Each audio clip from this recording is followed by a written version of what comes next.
Here's what I'm freaking out about. Oh, yeah. yeah, baby. That's my favorite card. That's my favorite card in all of these.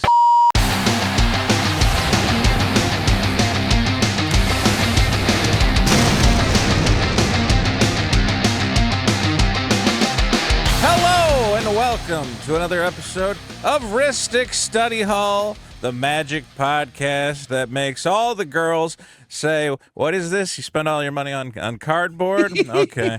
I'm your host, Vito Giswaldi, joined by my fellow host, Billy the Fridge. Billy, how you doing? I'm doing good. These girls keep asking me why I spend all my money on cardboard. And I'm like, why don't you spend all your money on cardboard? They're in no place to judge. You know what's interesting about the world of collectibles is like collectibles used to kind of be like a guy's thing. You know, we would fill our houses with tchotchkes and garbage, comic books, baseball cards, and women would go, "Oh, who cares about any of that?" But now they're like, "Oh, I got to collect these Labubu's. I got to collect fucking sparkle." Have you seen the sparkle dumplings they're collecting now? Are you aware No, of that's this? the new cute thing. The new cute thing. Let me see if I can get a glitter dumpling reaction video. Women were allowed to collect like sewing Teddy bears, materials, sewing material, makeup, makeup recipes. They were that's what people would collect back in the day. I know some. Yeah, the rare occurrence where they would collect my family beads. They would beads. have beads. You're a and big they make bead necklaces. family. Dude, my family was all about the bead collection.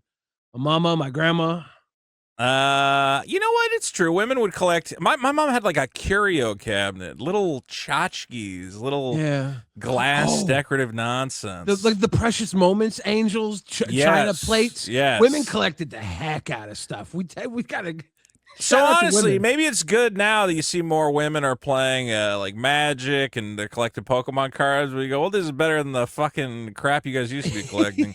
Although I will say I've been watching the glitter dumpling videos. So this is the new thing: is you buy a box. It's like the Chinese dumplings, and you gotta hope you get the sparkly one. Let's take a look.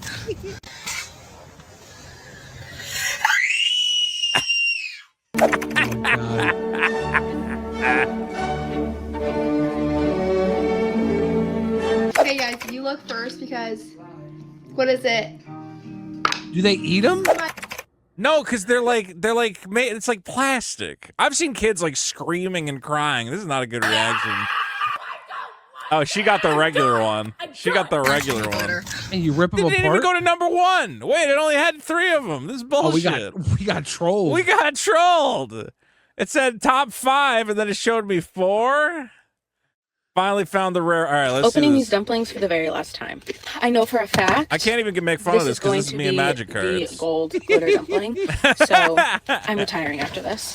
If it's not the gold, I'm still retiring. Okay, because I'm done with the dumpling world. Okay, let's do the other two first. First one. Done with the dumpling world. Yellow. How appropriate. She got a regular yellow. I'd be pissed if I got a yellow. Gold, not gold. I'd be pissed. I'm gonna open this one and save the gold for last. And how do I know the other one is gold? It is so much heavier. I know everyone said, oh, the gold one's heavier, just find the heaviest one. And I always thought I was. Is the gold one heavier? That feels like you could just cheat them. I would think like this is heavier than this one. But no, once I picked this one up, I was like, wow, that's such a noticeable difference. Like truly. Could you just bring a scale in the store at that point and weigh the fucking thing? Green, not gold. Do that with Magic packs that had foils in them. Okay, and for the final, if you want a foil, you can dumpling of my dumpling career. Yeah, now everything's got a big foil. Gold glitter dumpling. I got the small mini gold dumpling. I got the rainbow glitter dumpling. I don't care what other show me if it's glitter or not. Don't fucking the gold glitter. Oh, and it does have a face.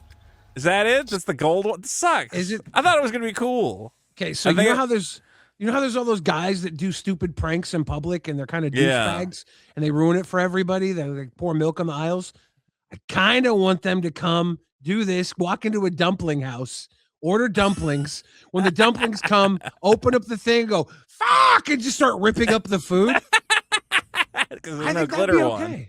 Yeah, because it's not glitter. That'd be a good play. I thought we were gonna get the glitter one. So these are actual dumplings that you eat. They're not. I did see a video online. Those are the villains we need. Yeah, I saw a video of a guy saying what you can do is in the store. You just you basically, it's made of plastic, the outer thing. So he's like, you can just like fucking crunkle it a little bit, and like a little fucking wedge will open. You can see what color's inside.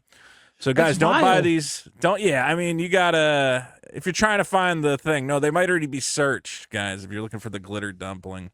You do have to worry about weighing with magic packs, though. It is true with the foils. Yeah. And it especially happens with Pokemon. Have you seen with Pokemon, you can use a metal detector to see if it has a hit in it? Really? Yeah, it's so weird. Something about however they foil it is that they get this specific thing, and it tells them if it has like. Is it full of shit or is it full of hits? Today we're doing an experiment to see if the metal detectors that these scalping ass bitches use to find hits actually works on Evolving Skies. This is why, dude, if you're buying Pokemon cards, especially, I don't think this works for Magic. Maybe it does, but for Pokemon cards, like, don't buy loose packs because they can use this fucking detector to tell them if it has the crazy foil. Got 1 it beeped on and 5 it didn't. We'll do the no-hit pile first. Yep, white code card. That means we're doing something right. So allegedly, if you do not have those a are all the glaring crap doubt- ones. What's the Actually, one he hit this on? This theory is accurate for Evolving Skies too. So stay safe out there, everybody. Okay, please. Moonbrown. on, Honestly, Kyler. any evolution would be good. Come on, What do baby. you got? Oh, we got a rainbow card. Yeah, so see, whatever foiling they're using for this, a metal detector will hit on it. It's so weird. I don't know how they zoom it in. Anyway, this is not the Pokemon Glitter Dumpling podcast. I'm getting a little off track. Well, it's good to know what else is going on in the world of collectibles, right? Because right now, you gotta know. Magic's going to become glitter dumplings. Okay. Part of the reason I bring this up is we're always talking about the Magic marketplace, right? Because the Magic market, it's like you go and you check and you go, wow, these prices keep going up. And I want to make the argument that, like, part of the reason I've been buying a lot of cards lately is that I see what's going on with Pokemon, right? I see what's going on with the Pokemon world. What is this Charizard X or something that they're all chasing? Or they want the new Pikachu? Let me see if I can bring this up. Best selling or best match? Is it Fat Pikachu? Well, they want a specific. Okay, but Charizard's a good example. Okay. I'm trying to wrap my head around this, Billy. Maybe you can help me. So here's the Mega Charizard XEX. This is from Phantasmal Flames, which I think came out earlier this year. This is a new card. And if you get a fucking Super Charizard, you can sell it. The cheapest one right now is $840 out of just a Pokemon set that theoretically you could buy on the shelf, right? I mean, I know the shelves are empty, but this is a brand new Pokemon set. And here's the point I want to make. $840, and I look at the supply on TCG Player, there's 55 listings. Okay? This thing has an average, and look, like 10 of them sell a day. There's like a steady supply of this card, and they're all going $800. Okay. Now let's compare it to a Magic card. This is just a random one that I was looking up yesterday. Doubling Season Fracture. You ever seen this card? It's got kitty cats on it. It's adorable. Yeah. Foundations. Okay. From Foundations. Now, these were very hard to hit. I think it was 1 in a case. Okay. $999 for a foil. According to that one, obviously there could be more listings. I want to see recent sales. Where are recent sales? Okay, recent sales. 725, 700, 650. Okay. So a little less than the Charizard. And again, if you bought it a couple months ago, it was only like $400, $500, right? Now it's creeping up 600, 700. But here's the comparison I want to make.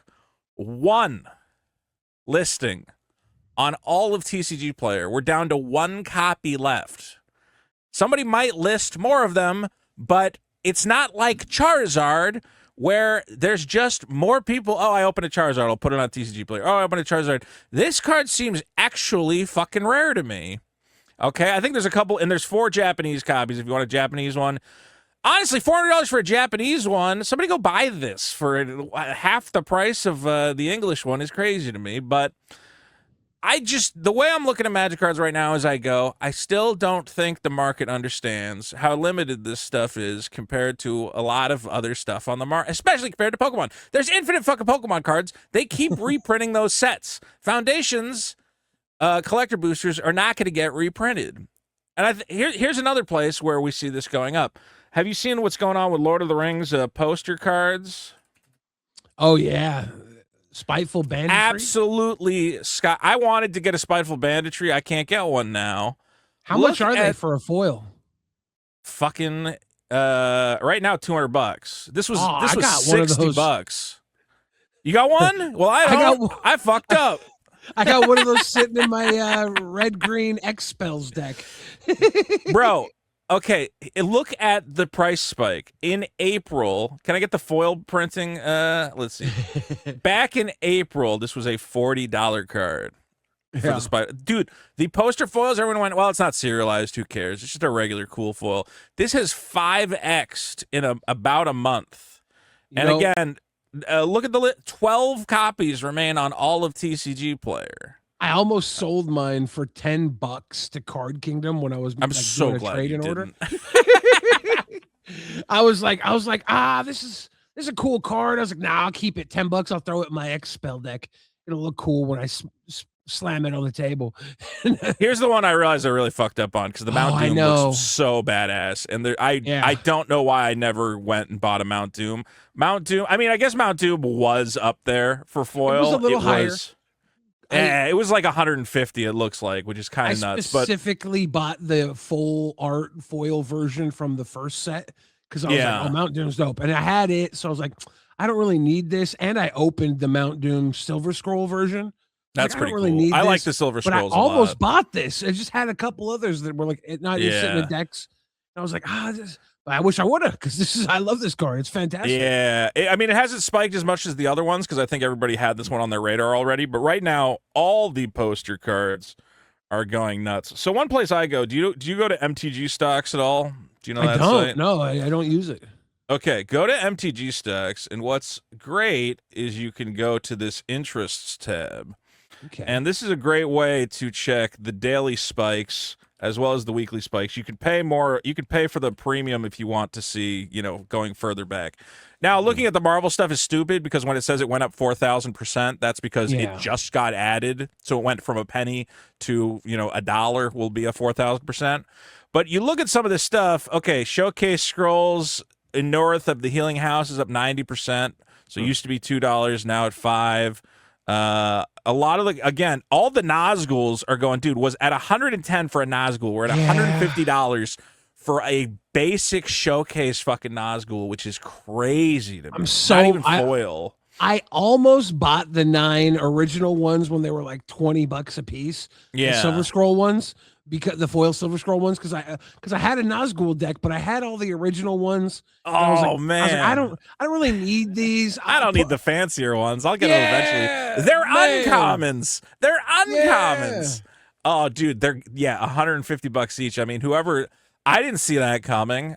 I sold my regular Nazguls. I do think they're obviously going to get a reprint at some point. I think they will be a bonus card in the Hobbit in some way. Or we talked about them doing a secret layer. But these showcase ones, I think, are going to hold a lot of value because they are kind of the premier version of them. I definitely sold a couple of the showcase ones for like $10, $20 a piece. Goofed.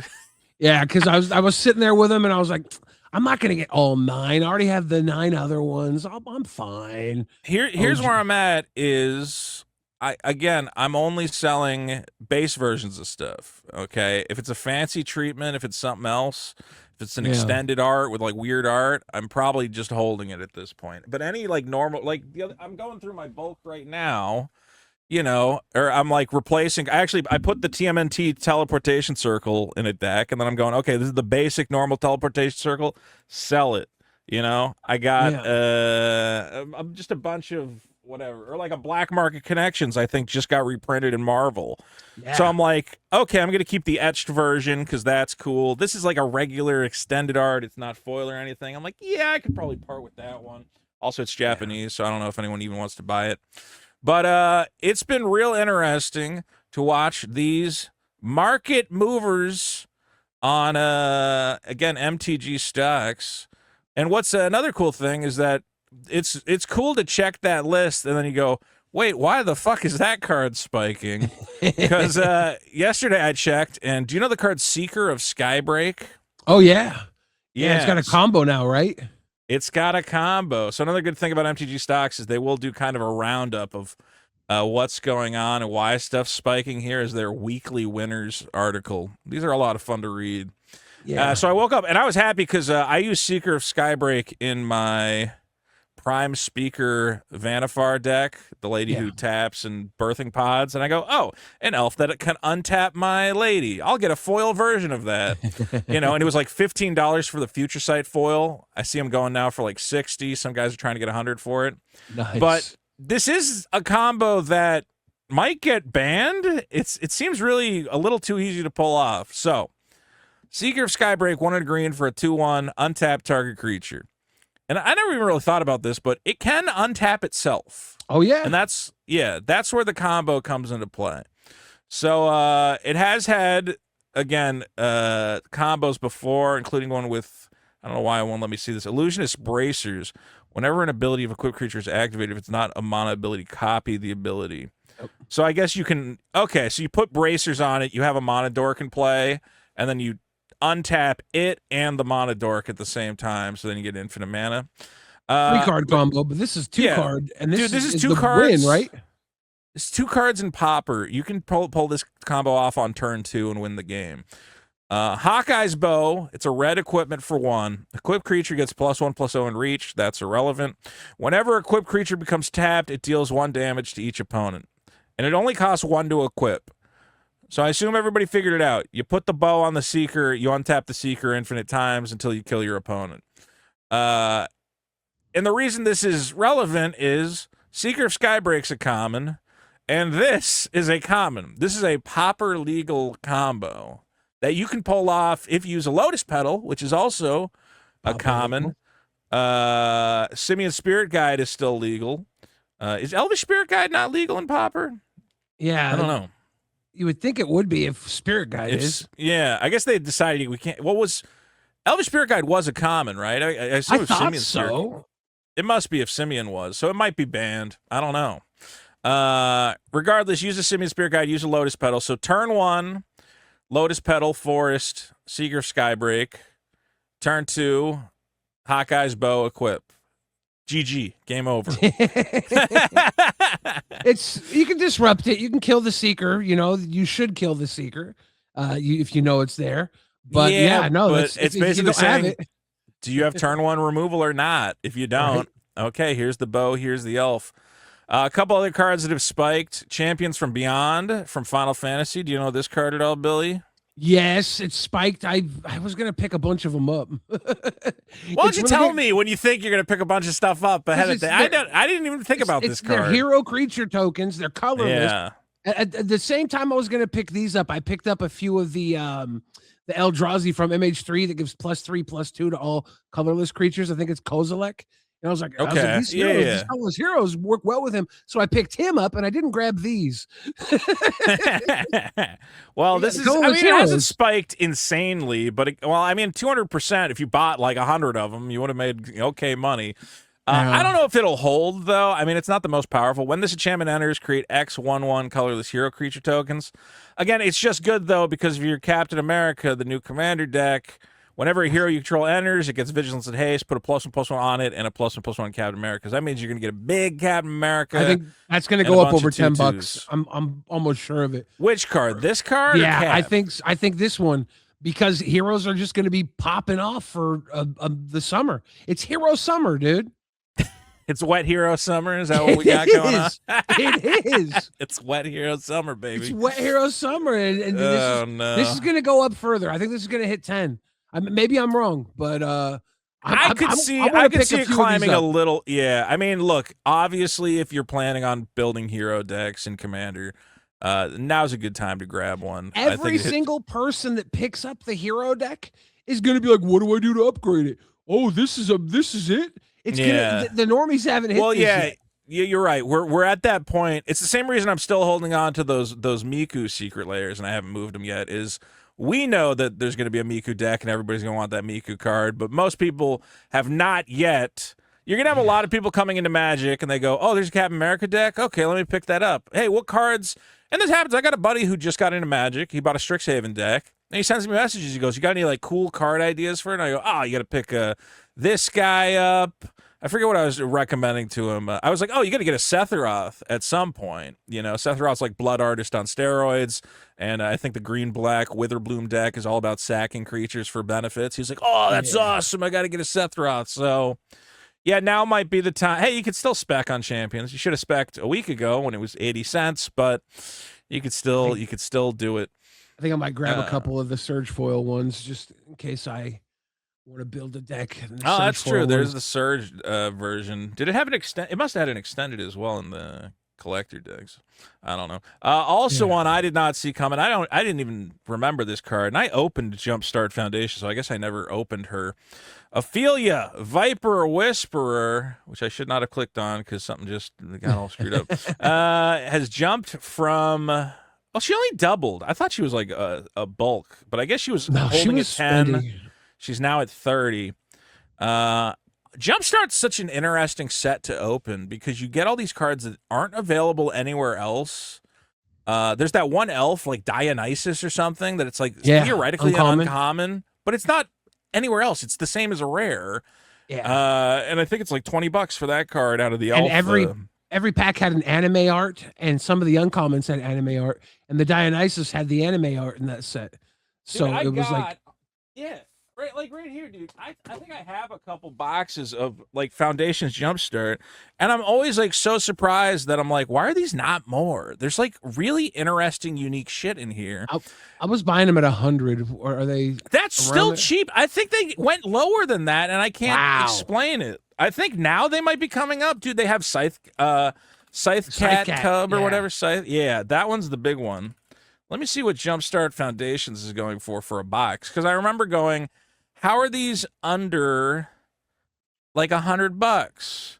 Yeah, I don't need the foot. Look, $86. This makes no sense to me. $86 for a box. There's like just a lot of value in Foundations Jumpstart. There's some good commons and uncommons in the packs too, I think, right? I swear there was some good commons. Maybe I'm tripping. There is, dude. I've actually I went through my Foundation Jumpstart. You can get Seed of the Synod, the blue artifact land. Yeah. That's $1. So I put them on TCG Player. I sold 3 of them. I'm like, well, there's $3 back from the box. A couple other ones, like I think Fairy Macabre might be in there. Well, actually, here, let me check. Rarity Common. What's the top? Look, you can hit a Vault of Whispers, $3. Creeping Bloodsucker still $4. Violent Outburst. Oh, Outburst is back. Yeah, Outburst got unbanned. That's in there. Thoughtcast at $2, and then a bunch of Deep Hours. Dude, I just listed my seats and like Mirror Enforcers at $1 or like 75 cents on TCG Player, and yeah, people just pick them up. You just let them sit there until you're the cheapest option, and then people will get there. Let me see the uncommons real quick. I feel like this is one of those boxes where it's positive EV to crack the box and list the singles. Here's your uncommons: Dionysus at 7, General Creed at 7. Bliss Plunder. You only get how many packs though? I forget. I thought it was 30. Is it 30 packs? Maybe I think it's 24. I think it's 24 because Jumpstart. Yeah, 24 because Jumpstart packs are thick, so you do get less pack because every pack has basic lands in it, so it takes up more of the box. But there's still just so much value floating around in there. All right, show me the rares and the mythics. Again, Cubs come down. I guess it's hurt it. Cub at one point was pushing like $40-$50. I don't know what happened there, but you got a bunch of cards at 20, 15, 20. And again, carrying $10. Yeah. What's the cheapest? 22 for this Viper here. Let's put it this way. You don't really lose. I think you at least break even on a Foundations box. The reason this guy is spiking is, let's real quick get their ability. Death Touch 1/3 for a 1 black. When it attacks, you can pay 1 a black or a green. If you do, make a Death Touch creature snake. That's always good. And until end of turn for 4 and a black, whenever 1 or more Gorgons or snakes you deal combat damage to a player, that player loses half their life rounded up. So this seems very useful. And then apparently it's because Serpent Society. A lot of people are really excited about this card. This is from the base Marvel set. 1 black and a green for a 3/4. Death Touch. Already just solidly costed. It has this interesting ward ability, get 5 poison counters. So that means you can kill the first Serpent Society, poison yourself half to death, but the rest of the Serpent Societies, you're going to have to figure out another way to deal with it. And whenever another creature you control with Death Touch dies, each opponent sacrifices a non-token creature of their choice. So this is, didn't Affinimancer make Death Touch snakes as well? Yeah. Yeah.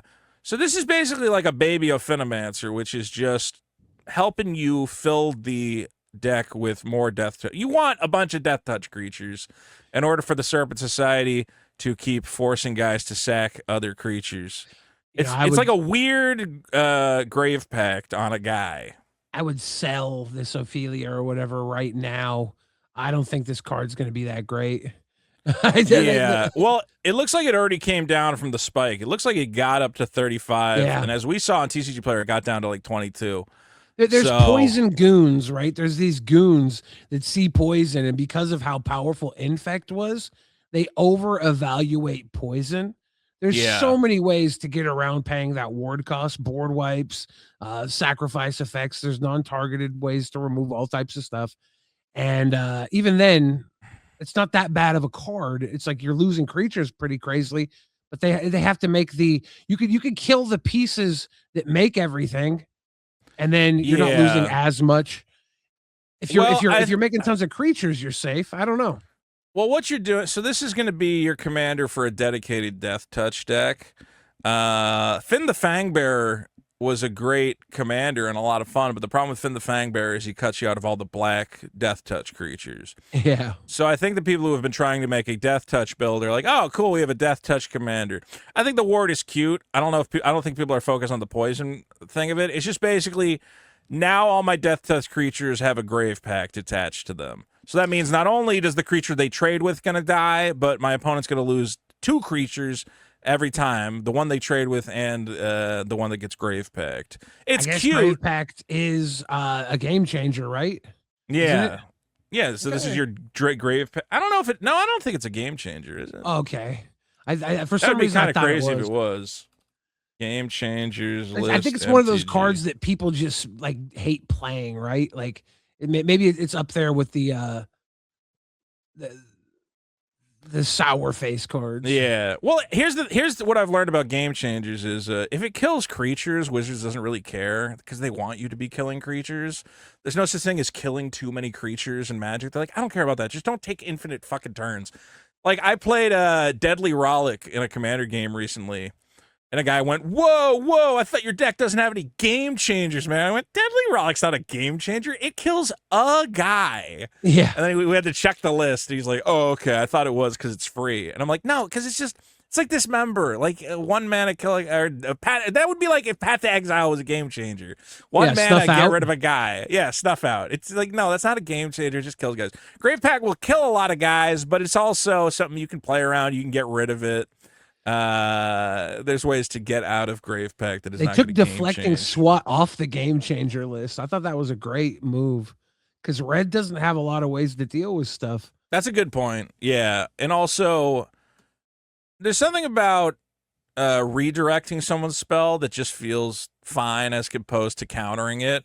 Yeah. Where it's like, well, here's the thing, man, is like I wouldn't have been able to do this if you didn't try to do it to me. So that's just fair game. Like the only reason I'm able to hurt you is you were going to hurt me, as opposed to you might just be casting something. And like the reason Fierce Guardianship is a game changer is it's like, I wasn't even fucking with you and you're taking away my ability to do shit. Deflecting SWAT is like, nah, leave me alone. I'm red. Let me do my red shit. So I will say, yeah, I'm not. Look, I still think this. I think because it only has 1 printing, I think this could, as a $15 card, I think it still has value. Well, if you buy a box of Jumpstart for $90, you have to get about $4 a pack to get your value back. A little, yeah. Well, actually, at $3 a pack, you're almost there already. If it's like an $80 box, so like $3.50 a box, and then you're at $3.50 a pack, and you're at profit. This gets you a lot of the way there if it's like a $15, $20 card. And we've also seen, dude, like when I think it was Foundations 2022 spiked really hard. Like, people just rediscover cards from these Jumpstart boxes. I think they're a good thing to... Even Avatar Jumpstart is way cheaper than I think it should be.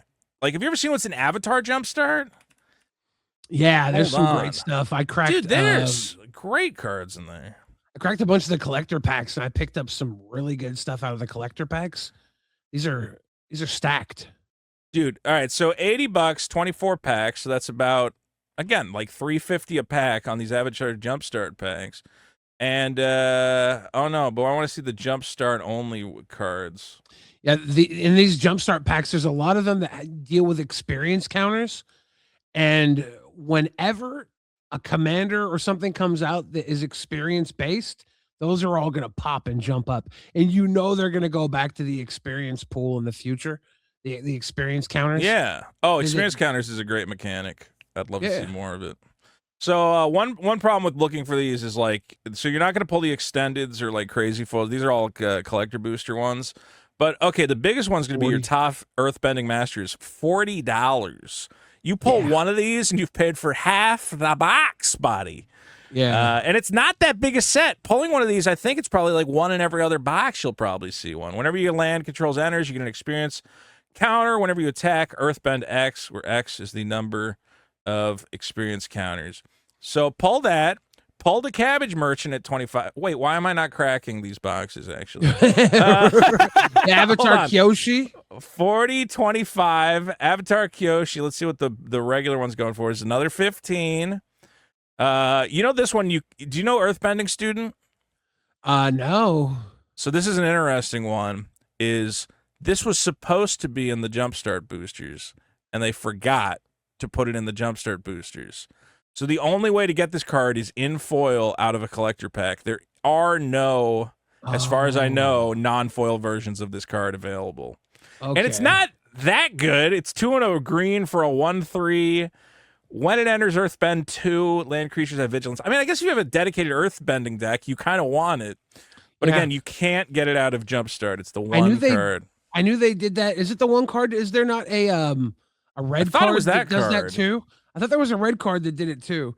That's why I got confused on that maybe. one, because there was a red card with does non-creature spells Was cost. Firebending less? Student also not in there? No, it was. Oh, Long Shot Rebel yeah. Bowman? Yeah, I think this is the one that wasn't. No, it's in there, huh? They got Let me a see. non-foil version. Well, this one says they have non-foil versions as well, so I'm a little confused. But the one Yeah. I know, Maybe Earthbending I'm Student is the tripping. one. Earthbending Student is the one I was told was the only one that was missing. Maybe I'm conflating the two. Maybe. But the fact that, again, an uncommon theoretically is another $10. Why am I not cracking fucking Avatar boxes at $80? At the very least, I have a Katara $10. High Bay is like $10 for your. I do want to build a shrine deck at some point. I almost have the shrines I need. Well, with all these things over $10, that's pretty Free good. money, baby. Free money on the table. Monk Yatso's one I think will eventually pop off. Whenever another Monk creature you control becomes the target of a spell or ability, you may airbend this creature. So if you want to infinitely recur and again, you can recast, you can target your own guys, pop them back to hand. I just popped him in my Yorian Blink deck. So, I target a guy, send it back to my hand, pop it back on the battlefield. There's got to be some crazy infinite combos here that I'm there is, missing because out on. the earthbending, if you have something that's creatures you control cost 1 less to cast, white spells you control cost 1 less to cast, that includes earthbending. And then if you have like lightning greaves, it's zero to target, and then you can just. I mean, I'm thinking repop about ETBs. something like just like a Coal Stoker when it comes into play, get 3 red. Yep. So, if you cast it from your hand, never mind. You can't do it from exile. Ooh, there's the What's a black creature? one. Is there a creature that comes into play? Isn't there a Phyrexian? I think there's a 2 colorless and a black for add 3 black mana of Gix. Yeah, Priest of Gix. Yeah, Is that- Priest of Gix. When it comes into play, add black, black, black. Okay. So yeah, 2 black, whatever. If you can find a way to target this guy and reduce his ability, I mean, whatever. The point is that See, there's cards that can do I was things. trying to think of something that was in the mono white deck as like a commander, but yeah, this works combo together Yeah. with that and pops off infinite black mana. I think Avatar Jumpstart. I think a lot of Avatar is if I had to bet, like TMNT, I like TMNT as a property, but I would not be buying up boxes or whatever, because at the end of the day, I go, there's nothing that's like gonna come back around and be like, oh man, I need Mikey and Leo party planners so I can play See- mutants off the top of my deck. I go, well, there's not a lot there. I think there's some good sleepers in there. Actually, they have some There's strong a few. cards. I think there's less than an Avatar. Those cards were pretty powerful. Actually, the one card, and I'm surprised to see it going down, the Ooze is really good. Whenever a creature you control with a +1/+1 on it leaves the battlefield, create a mutagen. But here's the bigger thing. exile any card from a graveyard, create a mutagen token. Yeah. And you can just do that over and over again. I'm like, okay, so if you have a +1/+1 counter deck, or any deck, whatever, you're hitting their graveyard and making useful artifact tokens. Put it in an affinity deck, a thing that removes a card from anybody's graveyard. You get an artifact token in your fucking affinity deck. Like, this is great. I feel like Mutagen Man is undercosted right now. Did you see him? He does work. So you spend 7 mana on him, you get 5 mutagen tokens, and they're free to apply, right? So you can throw +1/+1 counters all over the table, but also 1 less to your food tokens, your clue tokens, your blood tokens. They all cost 1 less to activate. And it doesn't have that thing that says like you cannot reduce the cost below whatever. So you could make, and there's a lot of ways. We're actually going to talk about one. You could make a clone of him. He is legendary, so you have to do one of those cards that makes like I think Spark Double makes a non-legendary clone. It's getting reprinted right now. Yeah, it is. So you can be, generating clue tokens, popping them for free, theoretically making more clue tokens. There are sleepers in TMNT. I just see Avatar, I think, has more of, and obviously Badgermole Cub. Wan Shi Tong, and this is a card I go, are they going to have to reprint this at some point? Wan Shi Tong is insane. Whenever an opponent searches their library, put a +1/+1 on Wan Shi Tong and draw a card. Like, you can just play this for blue as a 1/1 flyer when your opponent's about to crack a fetch land, and cool, I'll draw a card off that, and I'll draw a card off your fetch, and I'll draw a card off your tutor. I think this card is actually undervalued at $30. Not just play it for 2 to do that, right? But then you swing in and you have your ninjas, you have your sneaks. You have a 1/1 flyer, you get it back to your hand late game for a ninja you sneaked in or something, or a ninjutsu, and then you play it again for super value late game. Yeah. It's so good. Like, and I think Avatar Playbox is the what do you call it? I mean, are they going to reprint Avatar? The Avatar boxes are not that expensive, I don't think. I mean, they're at like $130, which is normal. I think at one point I was getting for they're at like $115. Yeah. I think I bought a couple. And I'm going, again, it is like a Universes Beyond set. It's one of those things that it's a little hard for them to reprint it, find a place to reprint it. Are they going to rename Wan Shi Tong to Mr. Owl and put it in a secret layer? I don't know. But, if you find a cheap Avatar box, I would sit on it. Again, I would sit on it more than TMNT. I just don't see as much stuff. I think TMNT has value. What are the Avatar collector boosters going for? Are they? You can still. I saw them drop for a while. I don't know. They were in the 400s. They're climbing back up. Well, I mean, they haven't reached. Obviously early frenzy, whatever else. Around release, they were at 400. They did creep down to like 350. I actually bought some on like Amazon for 350. I actually went to GameStop the other day to see if they had any left at 350. Yeah, because that's the price on the website, but they were sold out. But they are climbing back up, and I don't think. I think there's so much value in there with Wan Shi Tong, Badgermole Cub, and whatever else that I think it's just gonna keep creeping up. If you want an Avatar collector box, buy it now. Don't wait for Christmas. Like now at $400, lock in, get one. Open it if you want. Sit on it if you want. The other thing we have to talk about, just going absolutely nuts, and I don't know where this is going to stop, is the Chocobo bundles. Here's just a booster pack for $250. Where's the regular Chocobo bundle? You know what's stupid about trying to go on TCG Player and get a Chocobo bundle? Is everyone goes, it's only $20 for the box and the life counter. And you're like, okay. Everybody's got a box. $300 for the cheapest Chocobo bundle. I remember seeing these on Facebook Marketplace at $150 and being like, I feel like I should just drive around LA buying every one of these, but I didn't do it. And again, one of the great... whatever. You can't buy everything is the other thing you learned about this. Not only can you not buy everything, but with Magic, it seems like there's always something like this around the corner.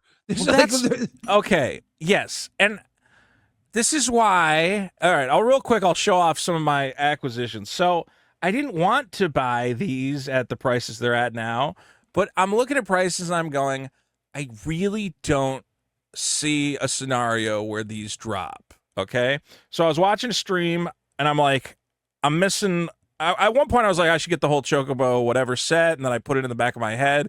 And now it's at the point where I'm like, I don't want to spend $300 on a cloud. And maybe if I could get, I got an okay price on these. I got Tifa and Eris. I paid $250 for the two of them together. Okay, right now Tifa's like $200 and Eris is like $100. I think they've actually even gone up more since when I got them. Waifus. I said, let me get the waifus. That is literally what I said. I said, I don't need Cloud. I don't need Vivi. I don't need a little wizard guy. I need hot chicks doing hot chick stuff. Look at how tender she is with this Chocobo. Look at how, she just loves that little guy. Okay. Again, the cheapest one right now is $200, and I wanted to see, where's Aerith at? Aerith is at, I think, $100. I don't know why Aerith's not as much as Tifa. I guess her card is. Oh no, maybe getting up to, what's the cheapest listing? 140. All right, I did good. I paid $250 for the pair. Right now they're at $350 for the pair. And again, I don't really see them. Look, okay. Again, we're comparing to that Charizard. There's 11 are left on TCG Player. Like, there's none of these fucking things left. It's crazy. The Tifa. How many Tifas are left? 16. And compare that to the Charizard, which is an $800 card that's selling 10, 20 a day, and you go, I don't know. I feel like if collectors, I mean, the thing you have to say is like, okay, are there collectors? The people who care about Pokemon are insane, and they're paying insane money. But I would think at some point, like the Pokemon or the Final Fantasy people have money too, and they're going to go, oh, I want to pick up those Chocobo cards. Like, I think that's free money.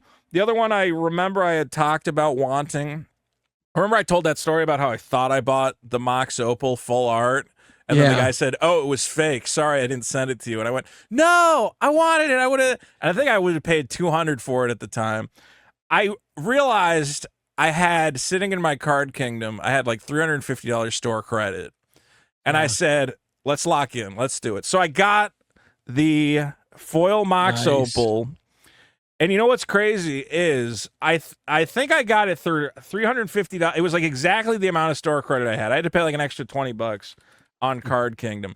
I don't know if you've noticed, Mox Opal just keeps going up week after week after week. I almost bought that for like a little over $100 from Card Kingdom a couple years back. Yeah. And then I ended up getting the Dan Frazier one, and that's gone up huge too. So. Dude, oh God, I had two of the Dan Frazier one.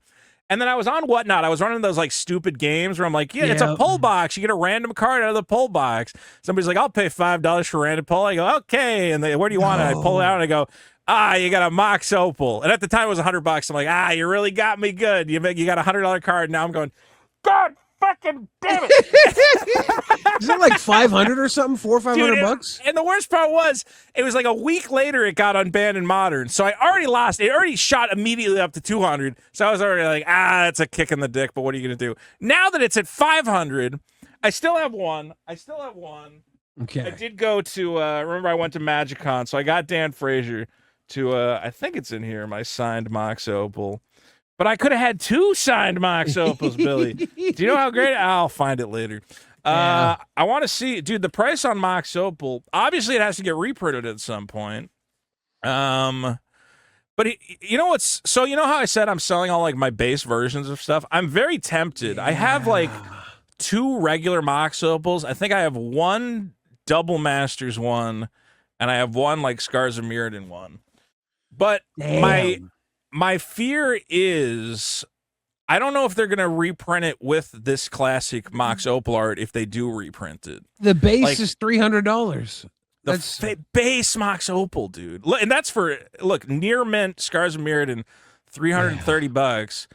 I mean, let's be clear. It's unbanned in Modern. It's necessary for a lot of Modern decks. It's like, well, I got to have Mox Opals. And I don't know how they haven't reprinted it by now. I thought it would have been in Marvel is like a Cosmic Cube or something. If that was on the bonus sheet as Mox Opal, people would have went nuts. It might be in one of the future ones. The Marvel Cosmic might have it.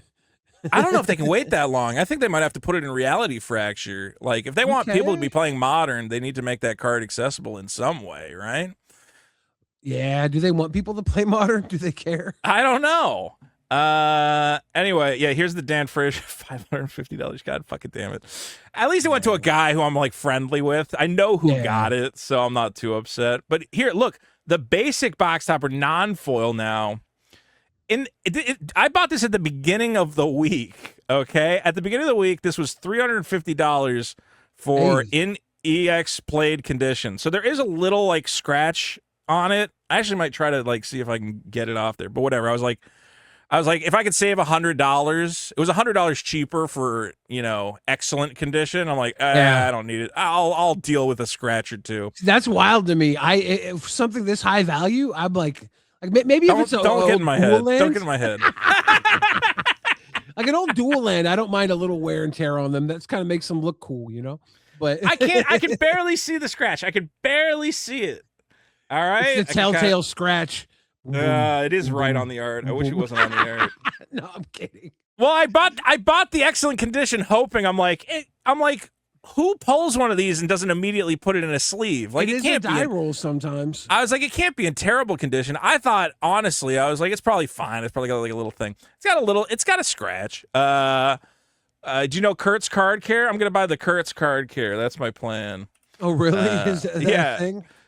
Kurt's Card Care. I've put off buying it for the longest time because I've said it's got to be just something I can buy off the shelf. I don't want to have to pay this guy for he's probably just buying fucking isopropyl alcohol and putting it in a thing.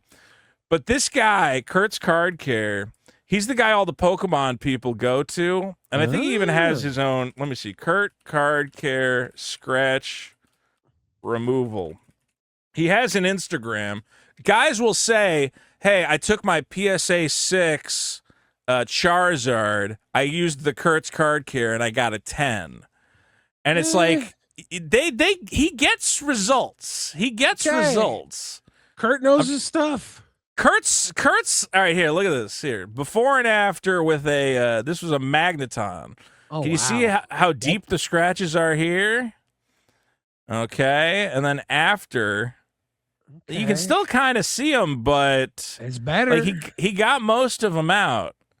Like there, you can barely see it. The deepest ones get left behind. This one's got like surface level scratches that I'm hoping could actually get buffed out. Yeah, dude, you might need to get that Kurt's Card Care. I might need to get the Kurt's Card Care.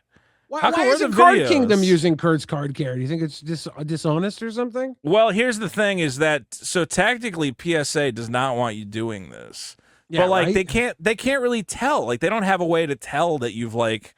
They have on their thing. They're like, if you've altered a card, that's considered altered, and we're not going to grade it. But hey, how come is this not videos? Where are videos?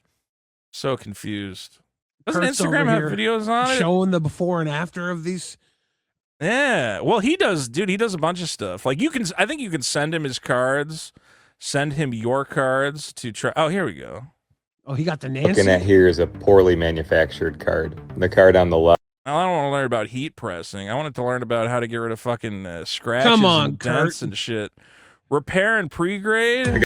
Favorite hockey cards back from grading. Oh, for some, I think maybe it's because I have like ad blocker on. It's not showing them as videos. This is really confusing. Anyway, Kurt's Card Care. The only reason I haven't bought his stuff though is because it's like fucking expensive for what I'm. This is like it's a good scam he is going because I don't know what this fucking shit is. But the vintage care bundle, which is just some fucking Q-tips and a bottle of spray, is like $80. Yeah, but if I'm gonna fix, exactly. I'm gonna fix 10 cards with it. It's worth it, right? I would think, yeah. I don't know. It feels like cheating to me, but maybe it's what you need. Is it cheating though? If like I'm just buffing it out. You polish your car, you wax your car. It's like how they had to change all the pennies from being copper because they were clipping pennies. Yeah, back in the day.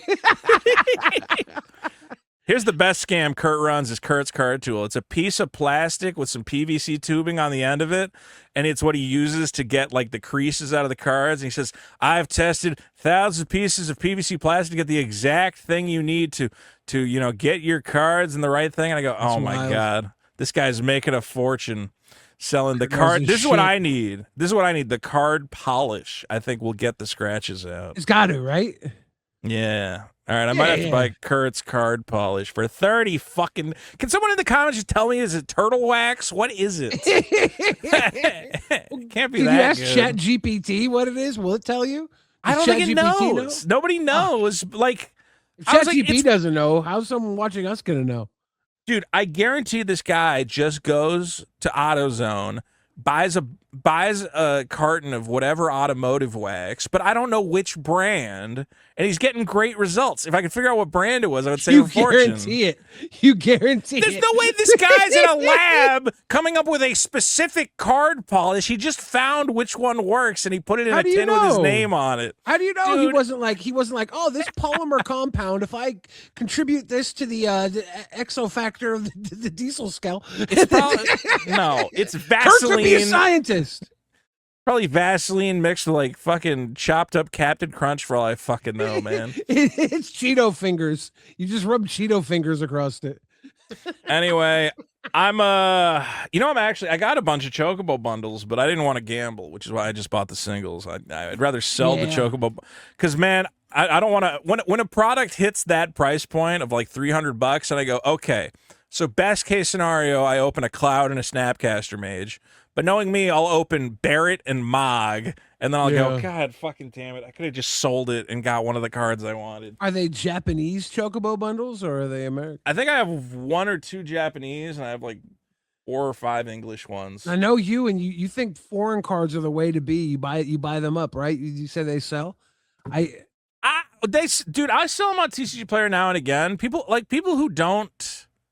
First of all, for me, like, I don't care as much. Some cards I think, okay, fracture foils are a perfect example. If a fracture foil doubling season in Japanese is 400 and the English one is 1,000, I go, it's doubling season. I know what doubling season does. I want it because I like the art and the style of it. Like, I want to put it in a deck. I'm not obsessed with what language is on it. I like foreign cards. I think they're cool. So there's a lot of stuff.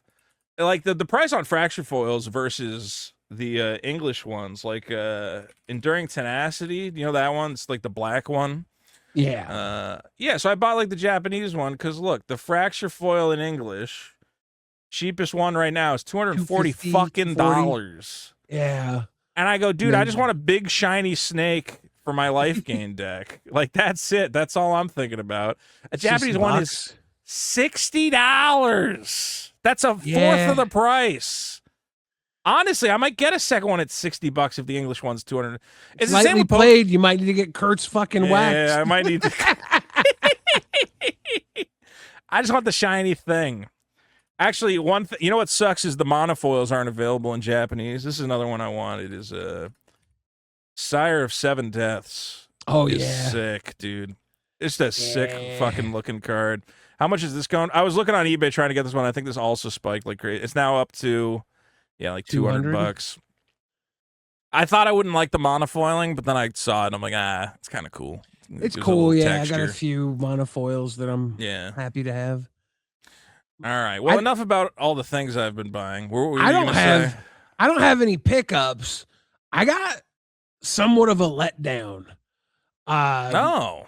So this is my Beetle and Grimm Dragon Scale card deck, right? I got this back when Beetle and Grimm had their sale where you got all the original dragons from the first Dungeons and Dragon Magic set in their special edition. Came with all the dragons. Wait, it's Tiamat, and like everything. promos or something? Yeah, and you got this box. I never saw that. That's awesome. It was $150 at the time. Great deal. And so Were I had they, all these. were they like a special promo or was it just the regular cards? They were promos. They came with these sleeves, these secret lair dragon sleeves. What? So I'm like, I got this dragon box. I got these dragons. I had a pile of dragons laying around that I just opened in packs, right? Did they have the ampersand? Were those the promos? They have the Dungeons and Dragons they're symbol on them? different. I have some in here. Because I built the Dragon, right? But the problem with the Dragon is people see this and they're like, I don't want to play it. I got the full twin flame tyrant That's foil. sick. What do you mean they don't want to play it? They don't want to play against dragons? Yeah, they're like, no, I don't want to play your dragon deck. So I haven't played. Oh, that Gnawbone is sick. Yeah, this That's is awesome. one of the promos. I never even saw that. Wow. Yeah, I got this full ass 5-color dragon deck. It's Dude, that Gnawbone is $120. You got a good deal. Yeah. Yeah. This deck is, I love this deck, but like nobody wants to play it. What do you mean? How do you mean? They're there to play Commander. Because this is like the number 1 deck, right? The Dragon, it's up there. It's one of the top decks. Is it? It's been up there for a while. And so I have this beautiful deck with all these beautiful dragons.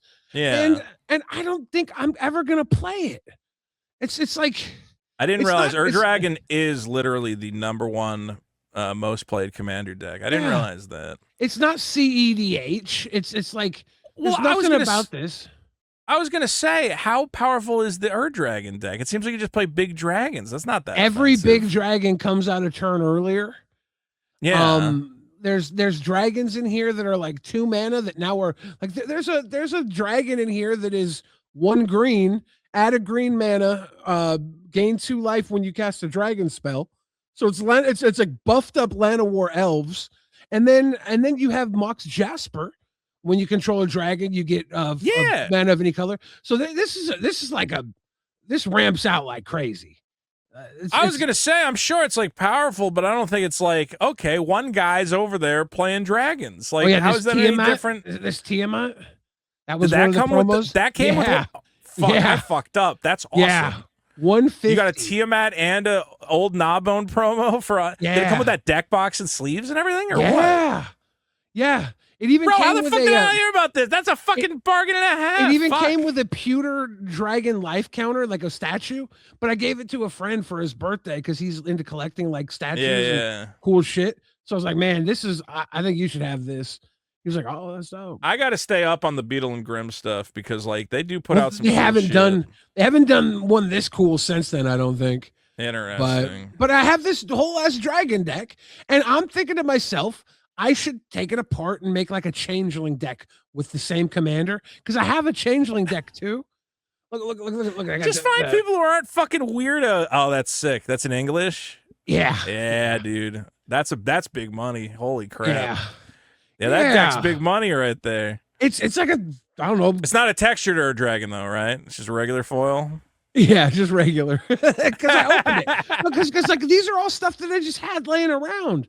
I even had there's the box, dragons in so many sets. Yeah, I had the box and the sleeves laying around. I was like, well, like what am I gonna do with this box and sleeves? It's like an awesome box, but I'm not just gonna put like a regular deck in it. I'm not gonna put turtles in this box. It's gotta have dragons in it, right? Well, I don't know who you're playing with, man. Like, again, if I sit down at a table and someone's like, my commander's like Kinnan, Bonder, Prodigy, or fucking Thrasios, Timna, I go, oh, fucking Grinder here about to wreck my day. I don't think that about a guy with an Ur-Dragon deck. I go, this guy likes dragons. He's not here it's like if you've played the Ur-Dragon deck, you've played all the decks. I have a little hidden dumbass dragon in here. That's so pretty good. If I make a dragon token, I have this little guy on the. Yeah, little buddy. I'm a little kick creep. some ass. It's cool. That's a cool box. It's a cool deck. Everything's cool about it. I've had it built for damn near a year now, and I haven't played it once. I'll sit there, I'll shuffle it up, and I'm like, this deck cooks. So it is interesting that part of the metagaming of a commander table is like having what looks like just a little dinky commander can actually work to your advantage. Because like you're right, when people are looking at the Ur-Dragon, not to mention you're getting the Ur-Dragon's ability immediately because it has eminence, people start freaking out and they're like, oh my god, I don't know, Billy's over there, he's gonna make a big dragon, we're all in trouble. I recently played a game and the smart people at the table go, oh, Vito's gonna be a problem, but other guys, they're like, well, that's just a little. This is one of my favorite commanders, is Elias Ilkor, Sadistic Pilgrim. And you go, I'm not doing anything. Whenever another creature comes into play under my control, I gain a life. And whenever another creature I control dies, everybody loses a life. I go, that's not a big deal. What does that fucking matter? And like 2 of the guys at the table are like, yeah, that's funny, he's just gaining life. And the other guy's going, he's going to make 1,000,000 tokens and kill all of us. This is a huge problem. So it is interesting to try and metagame, your commander that way. I love cheap little dinky commanders. I also like the ability to, I like cheap commanders because then if they die, I get to play them again. Like Ur-Dragon, if he dies, then you're at 9 mana to get him back on the table. Yeah. I always do cool, powerful stuff. And then like people get pissed. And it's usually the person who's actually the threat. Then they'll like target me every game afterwards. And I'm like, oh, come on. And then they'll end up winning because they get like they're going after me straight up, and then everybody else is playing fair magic. And I'm like, dude, if there's one person who's gunning for somebody, and you guys want to play fair magic, you're part of the problem. You're the Gestapo. I mean, that's what appeals to me about Commander is like I do like the politics of it because you know me, like I'm a joker, man. So like I'll be at the table and I'll just be like, you see this guy next to me? This guy's gonna fucking kill all of us. We got to gang up on this guy. And he goes, I'm not doing anything, and I'm like, I can tell. I saw some of his cards before the game. He's the threat, guys. We got to team up. So I like that part of it. Avengers assemble. Yeah, exactly. The politics is good, but I feel like there's always people at the table who disregard what's obviously there, and then they let the other person run away with everything. I'm like, y'all, like, well, if we help him, you're gonna win. And I'm like, well, he's gonna win if you don't. Like, it's also hard. Well, it can be hard when you got 4 players to keep track of what everybody's doing. Like, I lost a game recently because the guy, I'm like, wait, I don't even know this card. What is it? And it's like one of the ones from EOE where like all his creatures have warp or something, which is kind of like a Kabu? a Kabu guy. And it's like for 2 in a red, you can warp a creature. It's basically like his commander is you can, what do you call it? Sneak attack. Sneak attack. You can warp a red or artifact creature with him, I think. Yeah. And then I went, oh, I probably should have taken that way more seriously because I'm like, what's that? You put your commander to play? None of this matters. I don't care about that. And he's like, on my turn, I sneak attack like infinite guys and you die. And I'm like, yeah, probably should have saw that coming. So you got to know your formats. So speaking of heroes assembling, Billy, Magic, the Gathering, and Marvel superhero commander deck lists are here. Hooray! This is from our good friend at Wizards, Jula B. Finnegan, who wants us to take command of the Marvel Universe with I don't know why. It's not an article. I mean, I like that they're like, and she wrote it. I'm like, what did she do? She put the list of the decks on the table. I think they did talk a little bit about the decks, but it's not worth. It's not worth reading because everybody goes right to the deck list, right? That's what I'm saying, dude. I'm not reading any of this, and it's like, here, bring superheroes to their foes to your next Commander game. You're super fans, whatever. It's all. I guess it's weird to have it written like an article when it's just corporate marketing speak. It's not like a fucking think piece or something. Every deck's a celebration of your fan favorite card. You could have ChatGPT write this, and it would have the same effect on me. All right, we got 4 decks. Billy, do you have a favorite of these 4 decks? I'm wondering. I don't know if I do yet. We have Captain America. I'll give real quick. We get Captain America, Black Panther, Fantastic Four, and Doctor Doom. I will say this: none of them. I really don't like 3-color decks for some reason. There's just something about it. Yeah, I think that's the sweet spot. I really like 2-color decks. I like having really focused. I like not having to think about every possible card I'm going to add to a deck and only limiting myself to 2 colors. I really can just like not have to think about. I feel like 3 colors, you just get access to too much stuff, and then you just end up putting in a giant pile of the best cards. You know. Yeah. So I guess that's why none of them. Probably, I guess Wakanda would be my favorite one then, because I'm like, yeah, nice, sweet little 2-color. I think Wakanda is my favorite one, and I'll get into why later. Now, Wakanda, I was looking at the deck list, and it looks like the design concept around the Aragorn deck list they made for Lord of the Rings. Yeah. Just, there's a king. Let's do the monarch. Protect the king. Let's do the monarch again. Yes. Let's do the monarch again. It is a lot of, you're the monarch, you're the monarch. If you're the monarch, do a monarch thing, which is a little... That's not the part of the deck I find interesting. What I actually find interesting are these vibranium tokens. And they didn't do a ton with them, but I do think there's like a lot of potential. But let's go through the decks one by one. You say a lot of potential. It's basically just indestructible Power Stone counters, right? Yes. Well, that's why originally I was like, well, aren't these just Power Stones? And I said, oh, they're indestructible. That's interesting for a number of reasons. Living through like weirdo board wipes and letting me continue my affinity shenanigans is cool. Also, the fact that there's a lot of cards that say, and they're mostly in blue. I don't know if I saw anything in the Wakanda deck that does this, but I was like, if I can animate these into creatures, then I got little attacking Power Stone tokens, and that's a lot of fun for me. Yeah. Indestructible. There's a lot of like blue cards that say make this into if you have an artifact, you make it a 3/3 construct or whatever. And I'm like, oh, cool. I'm gonna have a bunch of little indestructible attacky guys. So I think there's some cool potential there. Yeah. And that's the bottom line. I also just really like artifact decks. So making Power Stone tokens and powering out huge artifacts is cool to me. It does have a cool, huge artifact in it that I think is going to be fun to play with in the T'Challa deck. Yeah, well, we'll talk about. Let's go through the card. I have a list of some cards that are cool. Maybe we'll talk about them as we go. So the Captain America deck, I think, is the stupidest one because it's Hero Tribal. I know you think Hero Tribal is cool, and I think it's dumb. It's key. It's so cool.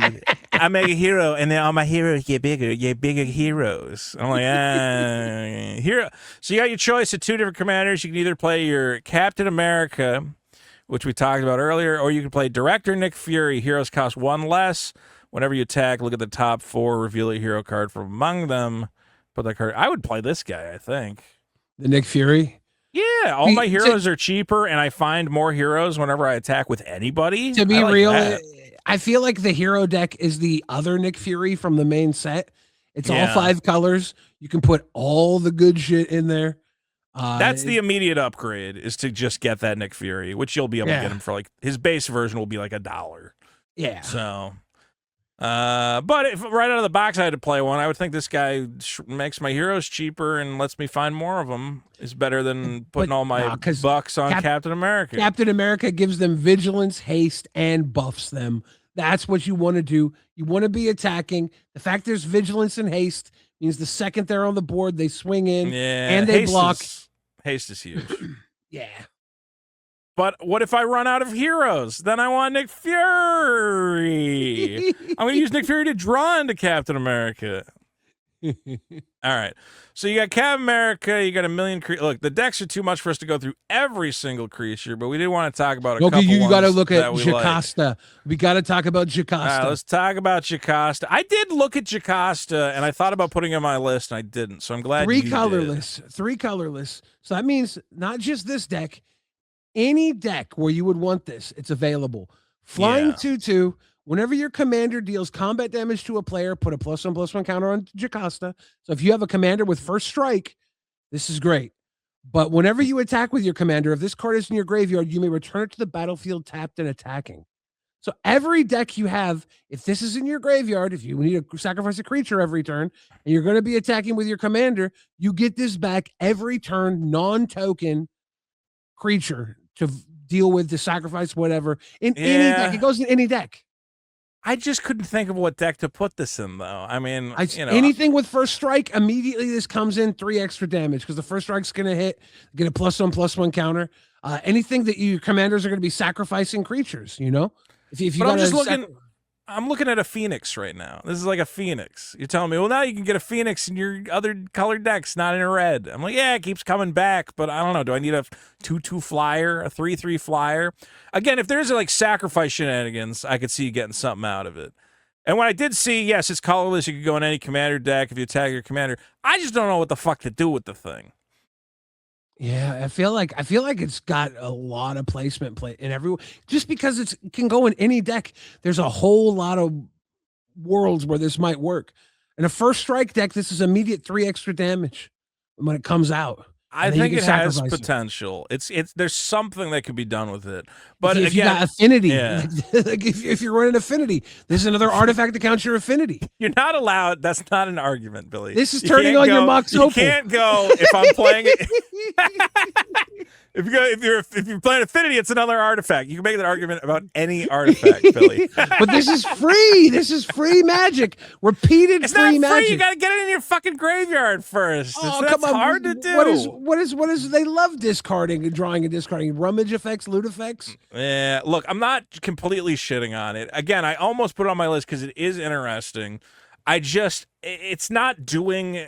It's a flyer. You know, if it was like doing something when it came into play or drawing cards or something, I'd be like, oh my fucking God. I got a lot of big creatures in my hero. In any deck, I can find a creature. Yeah, that's true. I think of how powerful Ralgrak is in CEDH. It's a free Rodrex, see, creature that's a good spell. argument. Yeah, like a rush deck, a rush commander deck that can get this in the graveyard early, and then you're attacking in. You're powering all your sacrifice. So sacrifice a creature, get 3 mana for or 4 mana, whatever the culling rituals, stuff like that. It's another body to sacrifice. Is my thought. It's interesting. We'll see.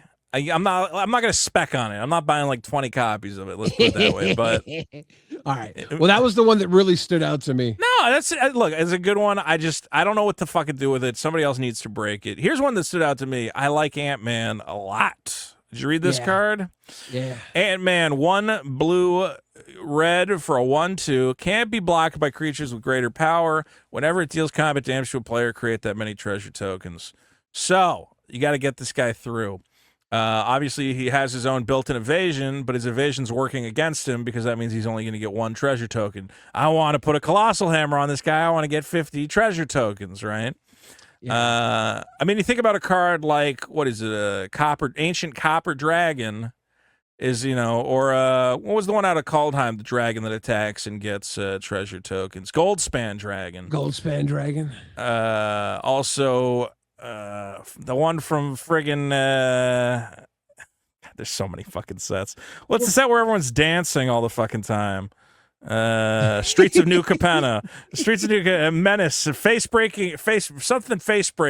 Yeah. Okay, that attacks and gets treasure tokens. Okay, I like attacking and getting treasure tokens. Is all I'm trying to say. This is cool because you come in 1/2, probably not going to get blocked most of the time. Well, if you're playing Commander, you'll find somebody. If you hit it with Red Giant Growth, which there's a ton of Red Giant Growth effects, it also turns into Red Dark Ritual, right? Yeah. That you could save because these treasure tokens sit around. So you just start, you come in 1 red, give them +3/+3, 4 tokens, do what you got to do with it after attack phase, or keep saving them up. He's good. Well, one of my commanders, and this guy is this is actually one of my favorite commanders, is the original Prismari, when he comes into play, let me get a picture of him here. You make a treasure token, and then all your artifacts can be used to cast instants or sorceries, which is a ton of fun. So you just end up cramming anything in that makes treasure tokens. There's the new Donatello, I think, who says whenever you make a token, whenever an artifact comes to play, you make like a mutagen token. Yeah. Like, you just want to make tokens. Actually, I need to put the ooze in that deck now that I think about it. Because you're like, look at all these stupid fucking artifacts, and they're all casting huge, like the big 8 or 9 cost spells that you can't cast any other way. And he's like, yeah, I'll play that fucking thing. It's got a big, stupid, weirdo effect. It's so fun to actually get to use those cards. I think this. Ant-Man will slot in there. I saw this deck built. It was like an equipment deck. Yeah, because your equipment's tapped to cast spells. So I have like Bone Splitter in there. I have, like all the cheap equipments, and then you're like tapping or like stuff that makes clue. It's your board ends up looking retarded with Galazeth. It's so much fun because you're like, all right, I tap a clue token, a mutagen token, an equipment, a fucking bobble, and a couple lands to cast a card that, cast big score to make more treasure tokens. Tap those it's so much fun to make them infinite artifact tokens. So Ant-Man to me is going in that deck, and I think there's a couple different ways to get value out of that ability. I got to get a cool version of him. Let me see if there was nothing else I really saw from the Captain America deck, though. Nothing crazy. And also no big reprints in this deck, I don't think. Yes. I almost thought Hulkbuster armor was interesting, but it's a lot to get a 9/9 flyer. 4 to play, 3 to equip. Your guy becomes a 9/9. It's cute. Door of Destinies is a big reprint, actually. This is a great typal card. I can't believe I said typal. Tribal. This is a great tribal card. Typal? Kindred? It's actually kindred. It's actually kindred. Typal. Yeah. It is a great kindred spell. But there's a lot of these now, too. That's the thing. You have an open choice of what your kindred booster is going to be. Do you want it to be Door of Destinies? Do you want it to be something that draws you cards and gives you less power boost, but lets you draw the creatures? There's. I've never really sat down to figure out which one's the best one. So Coat of Arms was kind of your original one. Coat of Arms is still really good. But there is Door of Destinies. What's the They have new the new one from that came out in Lorwyn. Yeah. It's very good. It lets you draw cards and it buffs you. Does it have Convoke? I can't remember. But it's like 6 mana, but it does a lot. Chronicle of Victory, I think. Yeah. I got one right here. Lorwyn Eclipse. Let's see it. It's a good solid one. I feel like if I was playing one, I might want to play it. Well, I think Chronicle of Victory, it doesn't have Convoke. The thing going against Chronicle is that it is expensive at 6 mana. Door of Destinies is only 4.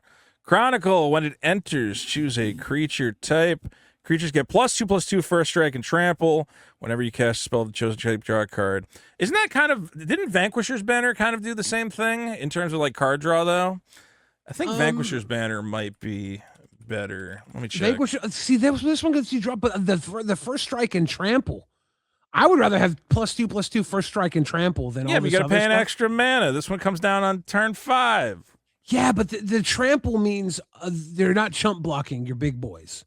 You You know, know what's interesting? I didn't realize how close these cards are. So Chronicle of Victory is literally, when Chronicle of Victory enters, choose a creature type. When Vanquisher's Battlefield enters, choose a creature type. Creatures of the chosen type get +2/+2 first strike trample. So you're losing +1/+1 in the trample. And whenever you cast a creature type, the chosen type, draw a card off Vanquisher's Banner. But here's the thing about Chronicle of Victory. It says, whenever you cast a spell of the chosen type, so when you cast your Kindred Sorcery off Chronicle of Victory, when you cast your Tarfire in your Goblin deck, yeah! I don't think that's enough of a boost. but I you didn't have realize they're choices, basically right? the same card.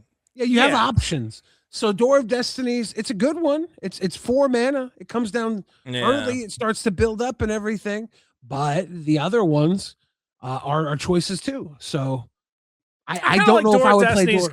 I like it. It comes down. It's quick and it kind of makes you work. I like that it makes you work for it. Whenever you cast You like a spell that? shows.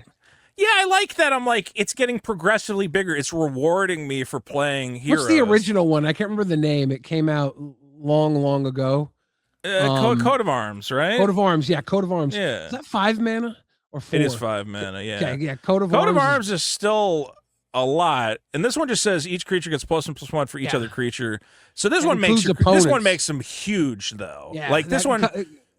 Yeah, if you have makes 4 your opponents goblins, huge, they all too. get +3/+3. So I think Coat of Arms is still like dollars to donuts, probably the most powerful one if you're in a token strategy where you can get a lot of these guys on the board. But if you're in a deck that it's more like individual, and I think that would be the difference. Coat of Arms is for your token deck. Something like Chronicle of Victory is like, listen, I'm not making like infinite hero tokens, but all of my heroes getting +2/+2. Now that's pretty cool. And first strike. If you have a tribal death touch, first strike and trample is nuts. Okay, but are you going to pay 1 more mana to get a Chroma's Memorial? There's no power buff here, but Chroma's Memorial is fantastic. It's pretty nuts. The fact that you take out black and red, protection from black and red, so all the black and red creatures won't be able to block your stuff. Vigilance, trample, haste, first strike. It's good. I'm going to hit you with another option. I love this another option. Eldrazi Monument, +1/+1, flying. And this only costs 5. Yeah, it costs 5, and then you have your Jocasta in the deck. So every turn, you sacrifice your Jocasta and get it back for free. This is one I'm surprised that we're not seeing more reprints of, because this one is a lot of fun, and the drawback is basically nothing in the right deck. It's like, hey, I sack one of my elf tokens, and the rest of them are still flying around and being indestructible. It got reprinted in a pre-con not too long ago, right? Did it? Let me see. Eldrazi's Secret Lair, The List, Commander 2015. It was in the Modern Horizons 3 Eldrazi deck, but Modern Horizons 3 is like 3 years old at this point. True. And also that deck, I'm actually surprised the Ripple Foil is not like predominantly expensive for this, because the price of the Ripple Foils has gone a little nuts. This is one of those cards where when they did this Secret Lair treatment, like the old archaic design, I picked it up. I was like, I need this. Dude, I had one of these Eldrazi decks. I should have opened it. Right now, the Ripple. No, wait, but I never had the collector's version. Never mind. Yeah, I never had this. Talon Gates is $111 for the Ripple Foil right now. I picked up. It's more than that, huh? Maybe I'm tripping. Cheapest one, $111 for a lightly played. Anil Mint is $150. I mean, this card is just bonkers bananas. I picked up the collector's version of the deck this was in Yeah. right before it popped up in price.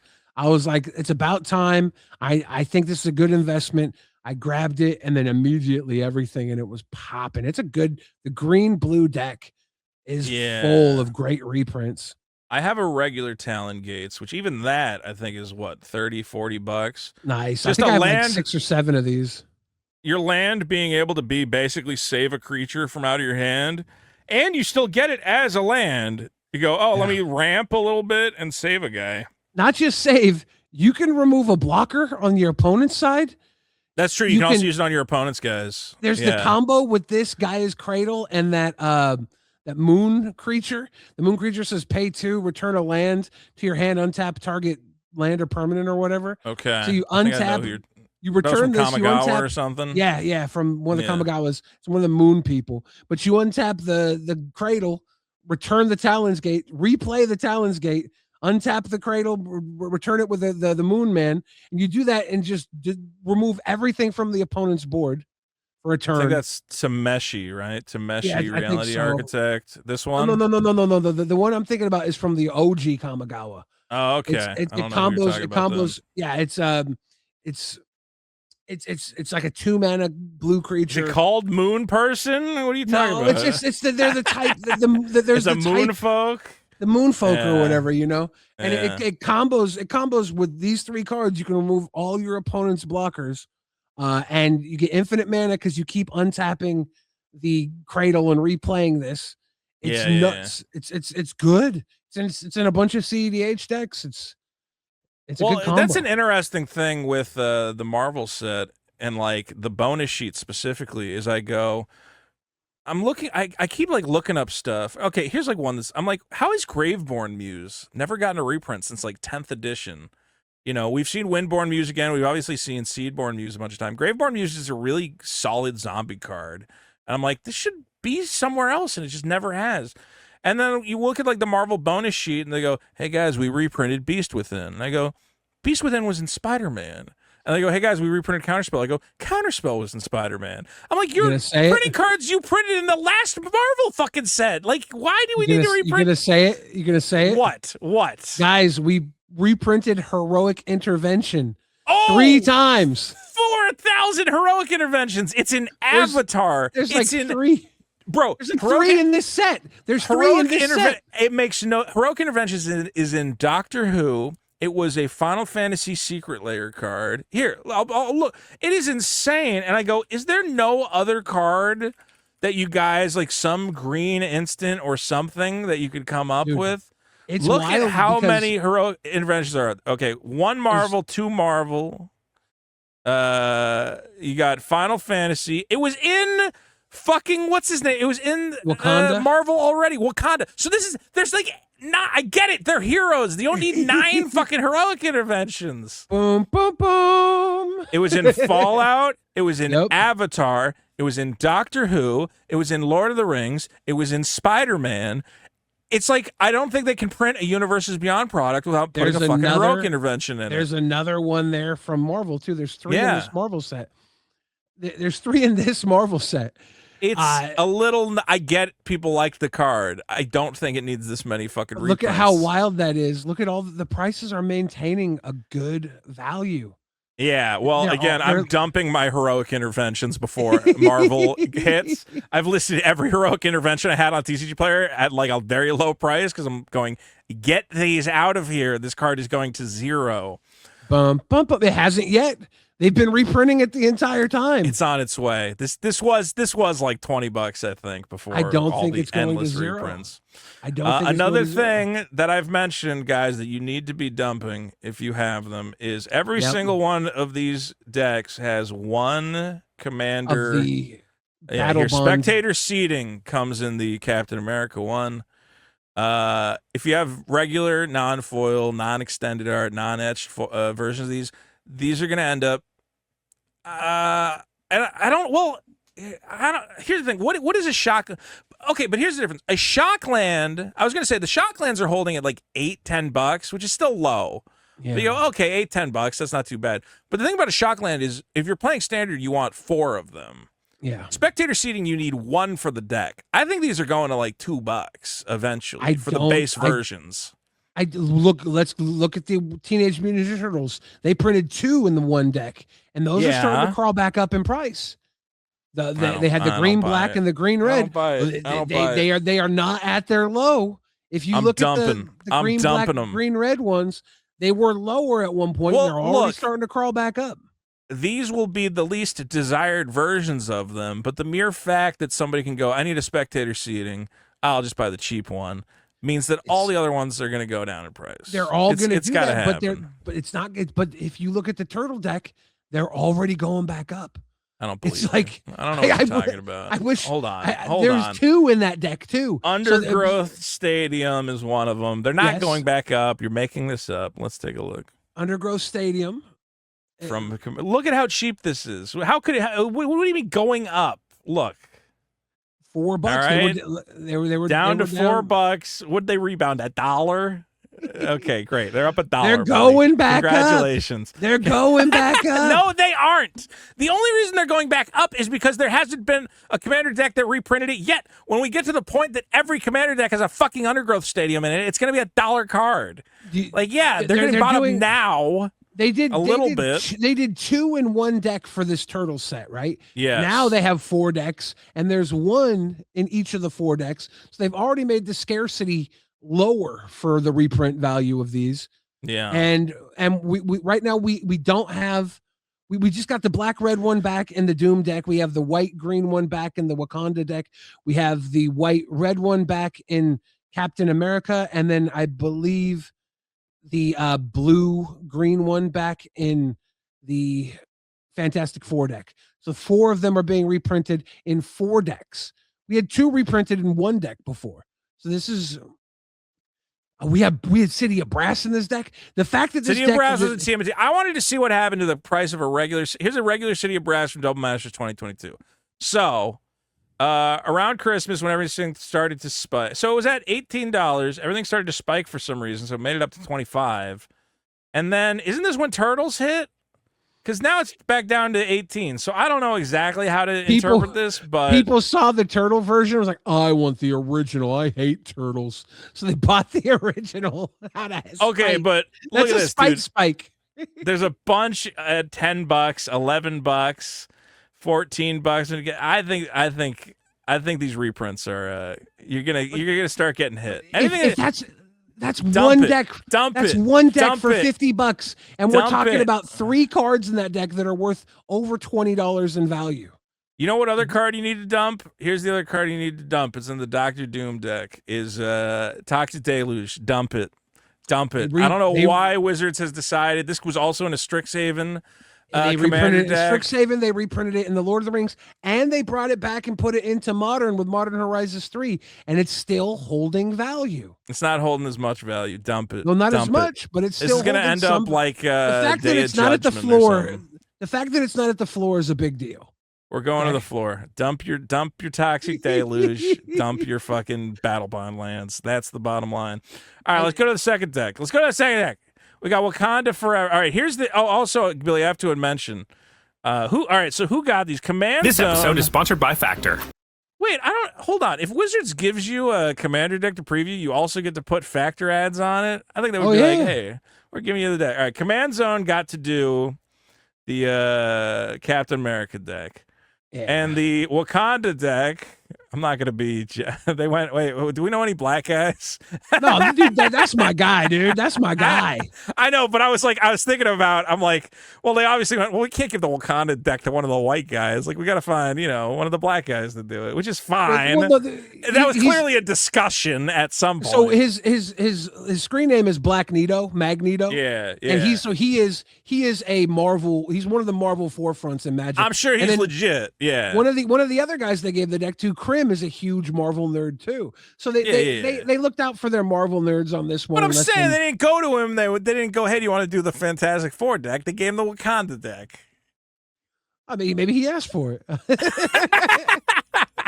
Well, you guys subscribe to all these guys. I'm saying this is what we got to get to. We got to get to the point where we're never going to get this because of me, because I say stupid things about how Wizards gives out the commander decks. Right.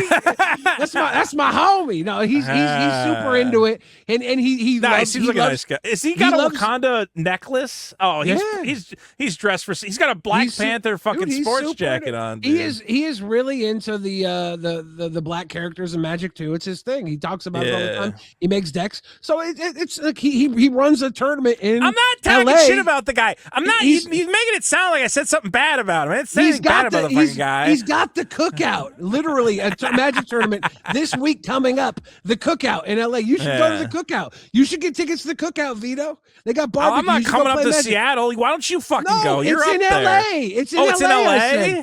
Go to the cookout. Go play Magic with this guy. Send me a link. I'd do it. I'm gonna. Yeah. We're gonna send Vito to the cookout. I'm down with the brothers, of course. I love it. They have barbecue. It's sponsored barbecue food. If you buy a ticket to the cookout, you're gonna eat there. It's gonna be good. I want to help him refine his green screen a little bit. You can feather these edges very easily, and you'd be a lot happier. I think. There's a lot of Magic content creators that are like not high quality on like the feathering. He's or right whatever. there. He's right there. I've seen worse green screens. And I've seen way worse green screens. It works though. Like people pull it off. Sometimes I feel like overproduced is a choice, and underproduced is like an aesthetic. Look at all the shadows on me. All right, my quality's dog shit too. But I'm just saying. There's a little feather option in the green screen. You might be happier. All right. Well, he's sending Vito to the cookout. I'm coming to the cookout. I'm coming by. Well, I already said T'Challa is probably the deck I'm most interested in because I like making artifact tokens. Yeah. I will say, here's a really weird thing: so the Secret Lair Black Panther was green-white, the Commander deck Black Panther is green-white, and the Black Panther in the Marvel set is blue-white. And I'm like, don't you think people, if they open the Black Panther, they're going to go, oh, cool, I can't wait to put him in my Black Panther deck. Oh, I can't because he's got blue color identity. I don't know how that came about. It's a really fucking weird decision. Here's our two commanders. So you got T'Challa. Whenever he enters or attacks, create a tap Vibranium token. I'm going to say a guy who every turn, if you're attacking, comes into play, makes a ramp spell. I mean, yeah, you got to be careful about how you ramp with it, but still comes into play, and then he attacks and he makes more of them. This is fantastic. I want to build a deck around this guy. And whenever you cast a big old artifact spell, he becomes bigger, which means you can more easily attack with him and make more Vibranium tokens. Yeah. As your cast giant artifacts commander, I'm a fan. I want to play with this boy. Here's his sister. This is some weird-ass art, but okay. Whenever green and a white for 2/3, I like a cheap commander. Lifelink. Whenever she attacks, draw a card. If you control 3 or more artifacts, if you control 6 more artifacts, creatures you control get +2/+2. I think she's fun. Good. I wouldn't run her as my commander, but she's not good as a commander, but playing her she's doing literally as a finisher, or just early game to card draw your baby. card. Yeah, she's good at all levels of the game, right? Turn 2, she's a 2/3 lifelinker. So just having her out turn 2 before T'Challa, you got a blocker that's going to gain you some life, an attacker that's going to gain you some life, and then literally every turn afterwards, you get her on turn 9. Boom, your creatures are all going to get +2/+2 by that point, right? So she's great at every point of the game. In card design, a card is good when it's good at multiple points in the game, and she's always gonna when you're down, you're still probably gonna have a bunch of artifacts because they're indestructible sitting there, right? Yeah, she's gonna buff your board almost guaranteed. You know what's interesting is, so I've talked some shit about like the art and design of this set, but as I'm looking closer at this Black Panther, I go, man, I kind of wish the whole set looked like this. Like, this is the perfect fusion of Magic's kind of like weird artistic spookiness, or just like kind of like this weird fantasy aesthetic. This is like, if all the cards were this kind of like style, or like the cards I have the problem with are the ones that look like comic book art, where I go, well, Magic's not a comic book world, man. I don't want like big, thick comic book outlines around guys. I want kind of like cool ass paintings. This might be my favorite piece of art I've seen so far from the Marvel set. Look at his fucking fist on fire he's ready to go punch people with his magic energy. It's got a good look. Do they get comic? This I know looks they got some awesome. comic book artists to work on the cards. Are these all comic artists?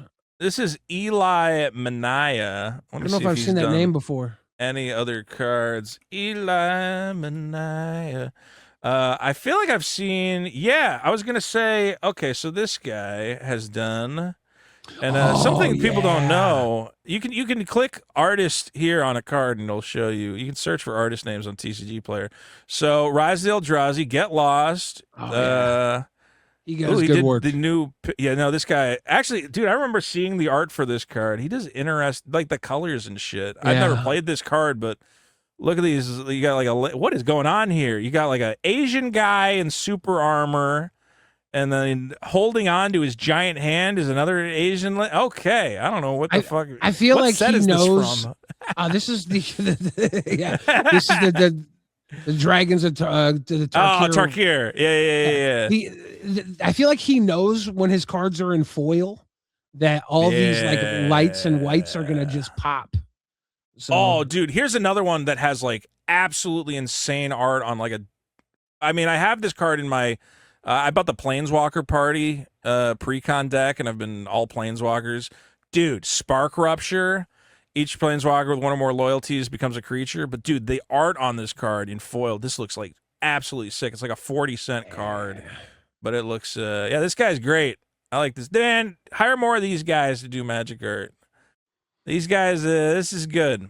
Not it reminds me of like how, back in the day how Rebecca Gwai's stuff stood out. Rebecca Gay. Rebecca Gay. I don't know. That's man. She's from my hometown, so you gotta put. Is it actually gay? Yeah, have I never told you my Rebecca Gay story? No.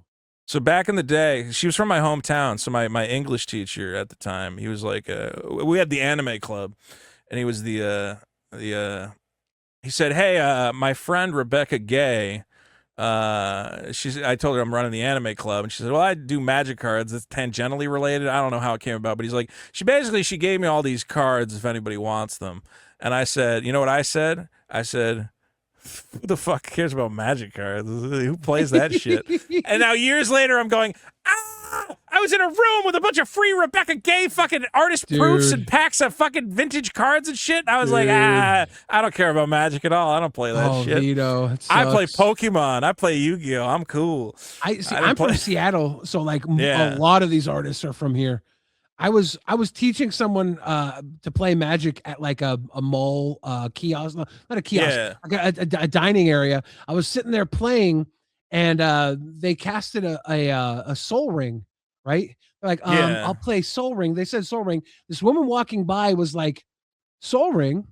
She was like, oh, you're playing Magic. I'm Mark Teeden's significant other, you know, I'm his girl, I'm his wife. Oh man, that's awesome. And she just walked by her, and she's like, that's not his Soul Ring. He did the original art. I was like, dude, like we're just sitting there Mark playing. Teeden did like a bunch of the original cards. Where the fuck was he at? I would have been like, can we hang out? Can he come sign some of my stuff? She was very nice, very cool, and she just happened to be walking by when this person I was teaching how to play Magic played a Soul Ring. It was so funny. Who did the art on Liliana of the Veil? I had a great conversation with him at Steve Argyle. Yeah, he's great. Yeah. Was it him though? There was somebody I met, and they were like, "Yeah, I live in Greenfield." I'm like, "Oh, dude, I went to community college in Greenfield, Massachusetts." And then I was like kind of pissed because my buddy owns a game store in the mall back in like Massachusetts. I'm like, dude, there's a bunch of like Magic artists living in that area. Like Rebecca Gay lives in Amherst. Have like a fucking artist night and do signings and shit. So I'm trying to see if I can convince him to do that. Let's go deck through the. Is all about. Let's take a look at this deck. It's all about are protecting you your commander and going Monarch, right? It's tons of stuff here that pushes your commander. Yeah, it's interesting. Well, it's kind of like a little schizophrenic. So on one hand, it's like make vibranium tokens and cast big artifacts. Also, you want to be the Monarch. Don't let your command. Well, obviously, you want T'Challa to keep attacking. So anything that keeps your commander attacking and making tokens, you want. I was kind of interested in this guy. Commander creatures you control get +1/+1 and have lifelink. And I'm like, I could see this slotting into a lot of decks. I can see people. It's not a huge boon, but it's good enough that I was like. Yeah. It's a bigger boon when you have partner commanders. If you have two commanders, no, this guy's cooked. Solid. So half the cards are you become the monarch. If you're the monarch, something happens.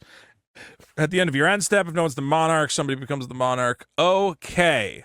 So this deck's kind of all over the place. It seems interesting. I want to see how it actually plays out. There's a couple cool cards in here. Panther Robot is like your big finisher, just your reach, trample 8 out with affinity for artifacts. So your Power Stones not only make it, or sorry, your Vibranium tokens not only make it cheaper, but then can pay to put it in play.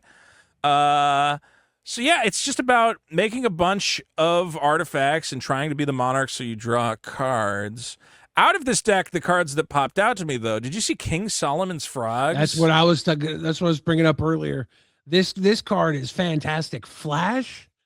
It's Flash. This card reads to me like, you know, there's always like a commander card that everybody like actually starts getting played in a bunch of commander decks. Yeah. King Solomon's Frogs, 3 and a white for a legendary artifact. When it enters, if you cast it, so you can't blink this thing. I think they know that everybody goes, I want to blink it, I want to blink it. But it is Flash. Exile up to 1 target permanent that player controls with mana value 3 or greater. So immediately, it's going to come into play, and you go, you, and you, Gonskis. The 3 best things your opponents have. Yeah. I'm sorry. You know, you can like be a little nice with it because it's up to each opponent. You can be like, hey, I won't get rid of anything for you. Or is it okay? Hey, what if I got rid of that thing that's not doing a lot of work for you and you get to draw a card? So you can politic with a little bit. And they go, oh, I'd rather have a card than that thing. Sure. The card draw is cool on this because 3 for 1ing, the best thing on the board is wild, right? It needs a drawback. It needs a drawback. Letting them draw a card at any point in time. Do you want them to draw the 1? You want to pay the 1 or let them draw the 1, right? You can take a Rhystic Study away from somebody with this, and it's not just a Rhystic Study because you're also taking away somebody's big bad beater. You're also taking away somebody's other, I don't know, stack piece or whatever. I don't know. You know, I don't play a lot of CEDH or any, but you know, the fact that you just brought up that it can hit a Rhystic Study, and some fucking combo piece or whatever. I could see this maybe getting played in like some top level commander. I don't know if it's CDH, but bracket 4 or whatever else. This is doing a lot of the thing about removal in commander. So, I listen to some videos, like some podcasts, and they go basically if it's 1-for-1 removal, it's probably not worth being in your commander deck. Like at this point, maybe like if it's the top, like a Deadly Rollick, okay. You know, because it costs nothing, like a Path of Exile, Swords to Plowshares. But beyond that, you're not putting terrors, you're not putting, Oblivion Rings in your commander deck, because that's you spending a resource to deal with one opponent, and everybody else is getting the benefit of it and going, oh, I didn't have to deal with it, thank God. You know, you're the one wasting resources to give everybody else an advantage at the table, except the guy you're hitting.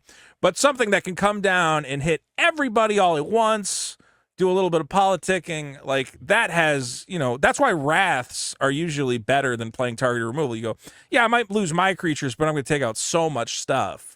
Like you need to be grinding advantage. If you're playing commander, you need to be hitting multiple things with your removal spells. Yeah. 1-for-1 trades is not going to do a lot of work. And this does a lot of work, and I'm excited about it. There's also exile it to become the monarch. That's not nothing. Right. That's not nothing. Yeah, and you can do that whenever. So you can become the monarch during, at the end of, it's about to pass your turn. Monarch's a draw at the beginning of your turn thing, right? It's draw at the end of turn, but there's those courts that say at the beginning of your turn, you get like a benefit, and if you're the monarch, it's a bigger benefit. So this with those courts, you can do this at the end of your turn, and then boom, your courts give you the big benefit, and nobody can do anything about it because you just stole the monarch right before you're about to have your turn. This is a card that, if I'm playing a white commander, I think this is going to find its way into some commander decks of mine. Yeah. Another one I wanted to mention, Panther Habit, I think has a lot of potential.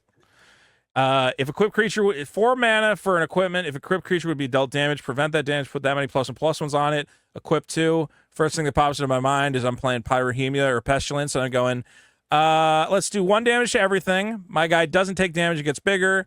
And I kill all your guys. And then I do 1 more damage, and I do 1 more damage, I do 1 more damage, and my guy keeps getting bigger and can't be killed by damage. Which one of these decks has Heroic Sacrifice in it, right? Have you... I think it's a white instant. I think that is the Fantastic Four. Yeah, so you get Oh no, maybe I'm not. It's Maybe it is the instant. Captain America. It's an instant. Captain America throws his mighty shield. Wait, instant. It's- Heroic sacrifice? Yeah, Or so heroic return- yeah. sacrifice. Choose target creature you control until end of turn. All damage that would be dealt to you and creatures you control is dealt to the chosen creature instead. When that creature dies this turn, put these counters on up to one target creature you control and draw a card. So you got the Panther habit. Heroic Yeah, you sacrifice. redirect All damage damage dealt to him. to It's that prevented. guy. Huge plus and plus one counters. And you're like, hey, you know what? You still get sacrificed. I'm going to sacrifice you and throw your counters on somebody else. Isn't there an enchantment that does the same thing? Is it like Pariah? Pariah, I do believe. Yeah, because I used to have a Stuffy doll in my original There you EDH go. deck. And I Okay, had Pariah so- with Stuffy doll. Pariah with all damage is prevented is so it's all damage that would be dealt to you is dealt to enchanted creature instead. And if you have fucking Panther habit on it, you're like, now then again, who's gonna attack you at that point? But you could set up that's why heroic sacrifice is dope. yeah, because it's because- instant speed. And you yeah, can they're not- sneak it around. They're not going to think about it, and then all of a sudden, super blow. Heroic sacrifice is already a blowout without the Yeah. Panther habit, but the heroic sacrifice is a great card. I'm pretty sure it's going to see some play. It's gonna save you a lot. And I think there was one other card in this deck that I was Sherry's Fabricator. You wanted Oh, the Gilded yeah. Lotus because it's not gay. I need the gay Gilded Lotus. I'm mad I missed out on the gay Gilded Lotus. I need to buy one. I hope they haven't got up in price because I still haven't gotten one. I want this card. 4 mana for an artifact. When it enters, creates 2 tapped Vibranium tokens, which again, if you're playing an artifact deck, you're just going to use those to cast. It's like putting 2 artifact lands into play. And then for 6, return target artifact card from your graveyard to the battlefield with a finality counter on it. This just seems like any affinity deck wants this card. Is you're getting some Power Stone tokens, you're bringing artifacts back from the grave, you're reanimating graveyard artifacts. I want this card. It's very good. I got to get a Surge Foil or something stupid like that. Now, I think let me see the list here real quick. Is there a spear in here? There is the Spear of Bashinga. Okay, so that's not what I was thinking. There was something I saw in one of these decks. I can't remember which deck it was in. I think I Yeah. took a screen grab of it on my phone. Let me because it's a Is it's it a four- Vibranium Strike Gaunt? No, that's not good. it's a- Hammer of 4-drop. Nazon is getting reprinted. That's another one you need to That's dump. good. I need to dump Good my one. hammers. It's a the good OGs reprint. are still sought after. Vibranium Strike Gauntlets. That's what I'm thinking. Is that what I was looking? Let's see. Was that in the And the Wakanda, yeah, the Vibranium Strike Gauntlets. Is that the one that gains? Yeah, I think.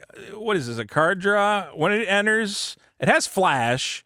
Yeah, You know what? This is actually really good. yeah. 4 mana flash equipment. When it enters, attach a target creature. Target creature gets +3/+0 on trample. That's already really good. Yeah. And whenever this creature deals combat damage to a player, draw a card. Yep. So if you have a commander that any of the commanders that say, hey, when this does combat damage, this seems like an auto include, huh? I mean, even if you don't, this is 4 mana, +3/+0, and trample, and draw a card. Yeah. At flash No, that's speed. really And it sticks solid. around, and it turns every one of your creatures into that afterwards. So you surprise somebody chump blocks your 6/6. No, you chump block my 9/6. Yeah. You know, and I draw a card, and you didn't chump block. You take 8. Yeah, this does a lot of work. This is a good equipment. I just missed it at first because I didn't read the Flash Trample. Flash Trample is like Yeah. a big, shocking surprise. Yeah, for 4. Hey, colorless Scourglass is back. I love Scourglass. mana. Destroy all permanents except for artifacts and lands. I love this. And you can reanimate this fucking thing. You want to reanimate? You want to reanimate something with your Sherry's Fabricator? How about nuke everything except artifacts? Then once they rebuild, bring it back. Bring it back. Let's go. All right, we There's got tons of good stuff in that deck.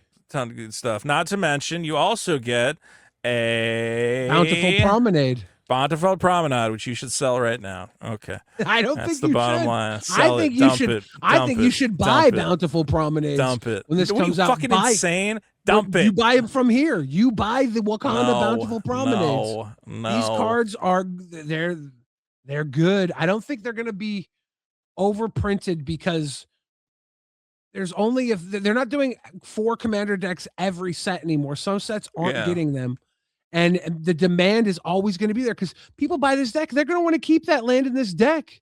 They're not Billy going to want to is sell it. insane. Do not dump your commander your battle bond land. They always go back up. They always go back up. If you want to spec on a card, I think you spec on this card. Did you read this one? Ancestral Communion. Yeah. This is good. One in a When you cast green. this- Return target permanent from your graveyard to your hand. If you control a commander, do it twice. That's just real solid.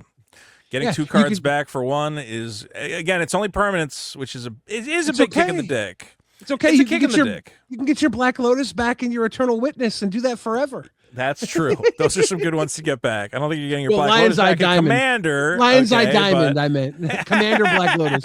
You get your Lion's Eye Diamond back and go infinite. You get your Tomahawk back, and then you can Tomahawk it. No, you can't get Tomahawk back. It's not permanent. Let's see. Fantastic Four. God, I don't know how to feel about the Fantastic Four. I don't know. Why did they get 4 full art foil commanders and the other decks only get 1? You know, before you would get 2 foil. That's a good question. with your That's a commander good decks. question. Yeah. We didn't even get 2 in these. They all got 1 in the other 3 decks, and the Fantastic Four got 4. The TMNT deck was this way, where, man, you got a full art foil of everybody. It had like 6 foil art foils, right? Yeah.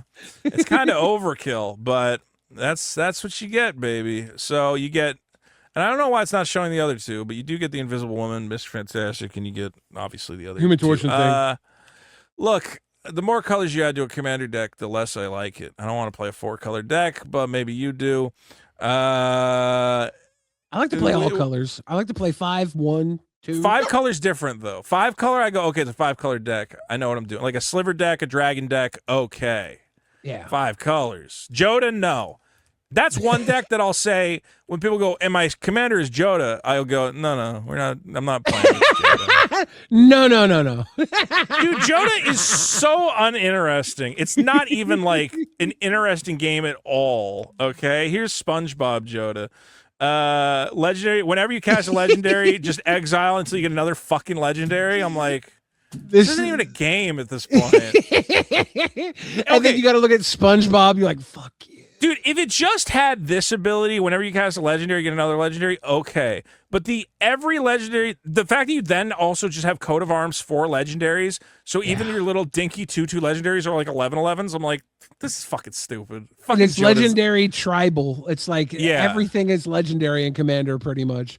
Legendary tribal would be fine if one of these, if it had one of these 2 abilities, either of these abilities by itself, I'd go, that's fine. Both of them together, I go, this is not fun or interesting at all. I made legendary tribal with Sisay because I just back before Sisay popped off and was huge. Yeah. I was like, this is a good card. You can tutor whatever. I just filled it up with legendary tribal cards, and Joda got in there, and Joda's like okay, time to finish the game. Joda's out. I hate Joda, and haven't they also done Joda a couple times, or has he only been SpongeBob? No, he's been in the Final Fantasy set. He was in the Final You're right. Fantasy He was set. also in Final Fantasy. See, that's the worst part, is that it's also one of these things where I go, Wizards, you printed a bad, unfun commander, and now because you don't know what other 5-color commanders to print to give to people, you're just reprinting Joda over and over. And Joda sucks, and he's not fun, and it's a bad commander design. Stop reprinting Joda. Don't make him like Heroic Intervention, where you put him in infinite sets. I don't want any more Even him as SpongeBob, I go, oh, great. You're playing SpongeBob. I'll accept it as SpongeBob because I assume if a guy's building a SpongeBob deck, maybe he's new to the game and he didn't power out Joda to be an infinitely powerful fucking legendary deck. Yeah. That's the thing. There's a problem with Commander and these bracket systems and the social contracts and the rule zeros. Some people just aren't as good as other people. And if there was a way where, like, if you're really good at Magic, that you would like be tagged and say, hey, you can't play Joda, dude. Joda is for Timmy. Joda is for Bradley, who's just got into the game. There should be specific game changer lists for each commander. And you go, okay, you can play Joda, but you can't play this, and this, because it just gets fucking out of hand and it's not interesting. There should be like a remember that, was it the Dirty? You ever see the Dirty back in the day? No. It was What is this that? website. It was like a dirt sheet where there was people in communities and people who were like nightclub people that were like trashy. People know what would you're post talking up about. reviews Yeah. about them on the dirty. There should be a social There should be network. that for The if dirty this guy for shows Commander up- players. If this guy shows up, you're gonna have a bad time. Here's one card that I was excited about out of the Fantastic Four deck. Council of Reeds. 2 and a blue for a 2/2. The legend rule doesn't apply to creatures you control. So this is already a lot of stuff. There's a lot of commander decks that are about making clones of legendary creatures and finding ways around it. Again, typically you need stuff like Spark Double, or I don't know if you saw Aranicus's Vile Duplication. Do you know that Oh, card? I love that. I love that card. Yeah. You know, that's like a $12 uncommon out of Baldur's Yeah. Gate right now. Yeah, because again, I- it can clone legendary creatures. I have one in my Lord of the Nazgul deck because it's like so good and It's in Lord of real the good. Nazgul. I think does Flash Photography do the same thing? I'm not sure from Final Fantasy, but this one. So this is kind of a take on Mirror Box. Mirror Box was a 3-mana artifact. Legend rule doesn't apply. And I think it said all legendaries get +1/+1 or something. This one, though, says at the beginning of combat, if you've cast a non-creature spell this turn, create a token copy of Council of Reeds. So that's awesome because not only do you have more ways to, because obviously if the legend rule, if this guy goes away and you have a bunch of legendary copy tokens, you're like, fuck, they're all going to die to the legend rule. So making more copies of them to protect you, you're like, all right, cool. Now they got to kill all of them. I mean, obviously they can board wipe, but they get board wiped anyway. But I just love the idea that it's an infinitely spawning. I love guys that infinitely spawn. So you start with 1, then you're going to have a second one. Then the next turn, if both 2 of those are played, they're going to become 4, then 8. So this is a cool card, and I think we'll definitely find some room in different decks. I also just like the Council of Reeds. Are you familiar with the Council of Reeds from Marvel at all? The Council of Kangs, the Council of Reeds. I think Council of Reeds was... I remember actually reading this comic. This was the inspiration for the Council of Ricks from Rick and Morty. Yeah. Was Reed Richards just shows up in an alternate universe with a million different Reed Richards. There's a fat Reed. Yeah, wait, where's the fat wanna- one? I Where's want the fat guy? up above. Yeah, chubby Reed, baby. I want to read a comic book about Fat Reed. Feed Richards. Give me the Feed Richards comic book. Well, not to spoil it too badly, but the Council of Reeds basically tells Reed Richards, like, and we want you to join the Council of Reeds. And he's like, all right. And he goes, and can my wife come? And they go, oh, none of us have wives. We live lives of a lonely scientist. So he's the one, Reed Richards, that turns down the council because he loves his family too much. And then what are the big fucking the Celestials? Then the Celestials show up and eat all the Reeds anyway. So he's like, I guess that wasn't going to work out. Regardless, Spoilers. I like that they're so about family that he's the only one that has family. He's the only one. He's the only one. They're all so different then. That's wild. All the other Reeds. Dude, look at buff ass Reed. You got little midget Reed. You got fucking. I love this guy, man. Is there a council? They need this. They need a council of Vin Diesels in the Fast and the Furious movies, where this is the only Dom Toretto that has a family, and all the other Dom Torettos are the most evil, baddest car racing thieves in the world. I like councils of infinite guys. Also, I don't know if you knew this, but half the council, they got Infinity Gauntlets all powered up. So Of Reed's course, like, wow, yeah. you guys are fucking nuts, man. They're like, yeah, no, we're cool. That's funny. Real quick, I'll share this classic. Do you follow this guy, Solid JJ, who has probably one of the best bits I've ever seen, where he just has stills of what look like old Marvel cartoons, and then he just narrates over them. And I'm like, this is such a good gimmick. I wish I'd come up with it. He doesn't have to animate it at all.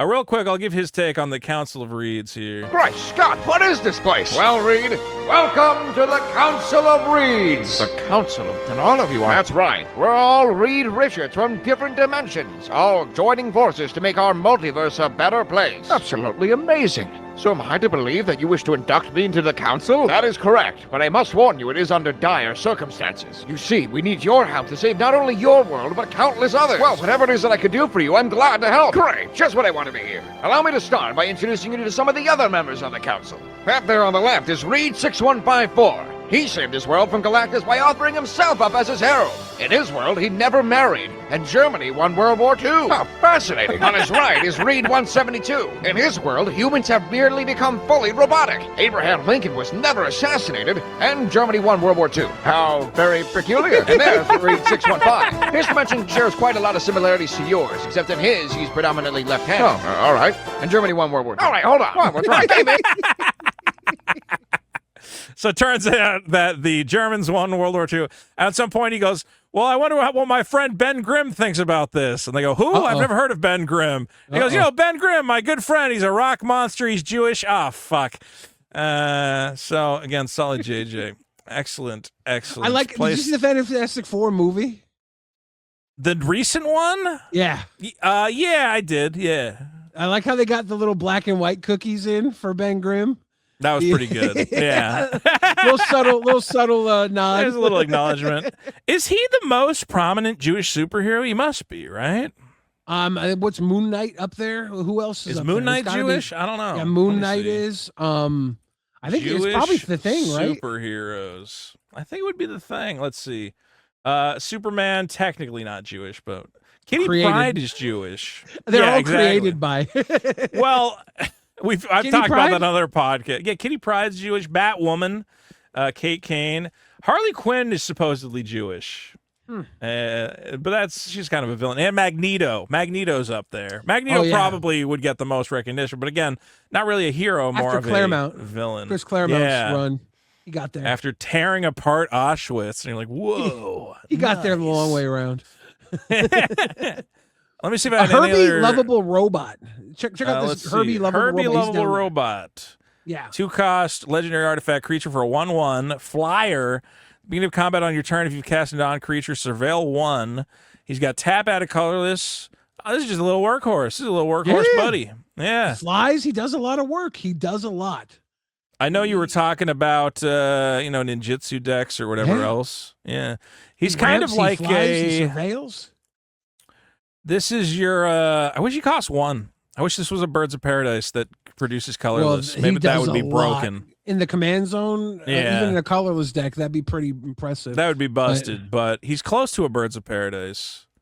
Yeah, nice little ramper, buddy. I got no problem with that. He fixes mana too. Like it's not just ramp. He could tap him to fix some mana, which is and it's not even a bad fixer, so you can filter it. Yeah. I don't mind it. I don't hate him. I saw Alicia Masters, and I wasn't sure. Homeward Path is like a $10 land to regain control of all your creatures. And I think that comes up in certain... I don't know who's stealing what in Commander, but I guess it does come up. I think it's a CDH thing with Homeward Path. Yeah. So, but again, just the fact that she says at the beginning of combat, if you've... First of all, 1 and a red for a 0/4 is a fine wall. At the beginning of combat, if you cast a non-creature spell this turn, get a treasure token. Again, I think I'm just going to shove this in my treasure token deck. And the fact that people can't steal my creatures, I'm very happy about. You play a little soul ring. After you have her out, get another treasure, get a little extra boost. Exactly. All your little buddies are getting her here. Well, actually, I don't know if you noticed that the theme of the Fantastic Four deck seems to be there's a lot of rebound. This card you just went over, First Family. Let's talk about First Family. Here. Okay. It's 2 colorless, a green, and a blue. Instant. First Family. You draw X cards and you gain X life, where X is the number of colors among permanents you control and spells you've cast this turn. So no matter what, you're drawn to gaining 2 life. But in a 5-color deck, you're just, hey, give me 5 cards and 5 life. 5 life, but that's not including how many spells you've played before this. If you stormed into this in a 5-color deck, but it's number of colors among. You can't draw more than 5. Are you sure? Yeah, because it says number of colors among permanents you control, but it doesn't count. It doesn't count red twice, does it? Okay. Maybe you're right. Maybe I'm. Yeah. Maybe I'm tripping. I read it wrong. It's still good though. If you have a 5-color deck at instant speed, Okay. In my head, I'm like, it's you number of colors, not each fucking whatever. Well, I'm glad I sped through this right before we went live. Yeah, well, I did the same thing. It's still good though. Let's be clear. I needed It's still you a here very to good. catch me. It's good. This it's is gonna still a probably, very good card. It's gonna probably be two cards. I can't think of a five five-color cards deck. maximum. I can't think of a 5-color commander that doesn't play this card. It's like an auto include. It feels 5 life, like. 5 cards, instant speed. Yeah, that feels like an auto include. You got that your goes in Joda. There you go, Joda. Because Joda needed more fucking help. Fucking Joda. I was looking. Okay, so this card doesn't have trample because I think that would make it insane. But isn't this card going to be huge? 2 and a green for a 2/2, Vigilance Reach. Whenever a player casts a non-creature spell, put a +1/+1 counter on Medusa. I'm going, dude, in Commander, this is going to be like a 10/10 in like 2 turns. There's a lot This of is like cards a 3-mana 10/10 is what I'm reading. There's a lot of cards that have the whenever your opponent casts a spell, get a +1/+1 counter, right? And they're good. They do get big. Is they get dealt there with. for a non-creature spell in general? I think there was a whenever an opponent casts a spell. So I think there's a shape was Torian Mauler, was that Torian Mauler, I think? Torian Mauler is whenever an opponent casts a non-creature spell, or it might Torian just Mauler. be, let's see. Torian Mauler, whenever an opponent plays, I guess maybe it is just a Torian Mauler variant. I Yeah, don't know, for there's some a few reason like this. Yeah, okay. Well, still, Torian Mauler is really good in Commander. Having a new Torian Mauler, Yeah. I was like, shit, that's going to be a big one. And again, this one's better than Torian. Well, Vigilance and Torian Mauler Reach. Changelings could do some work, but Yeah. Vigilance and Reach right away, it's not bad.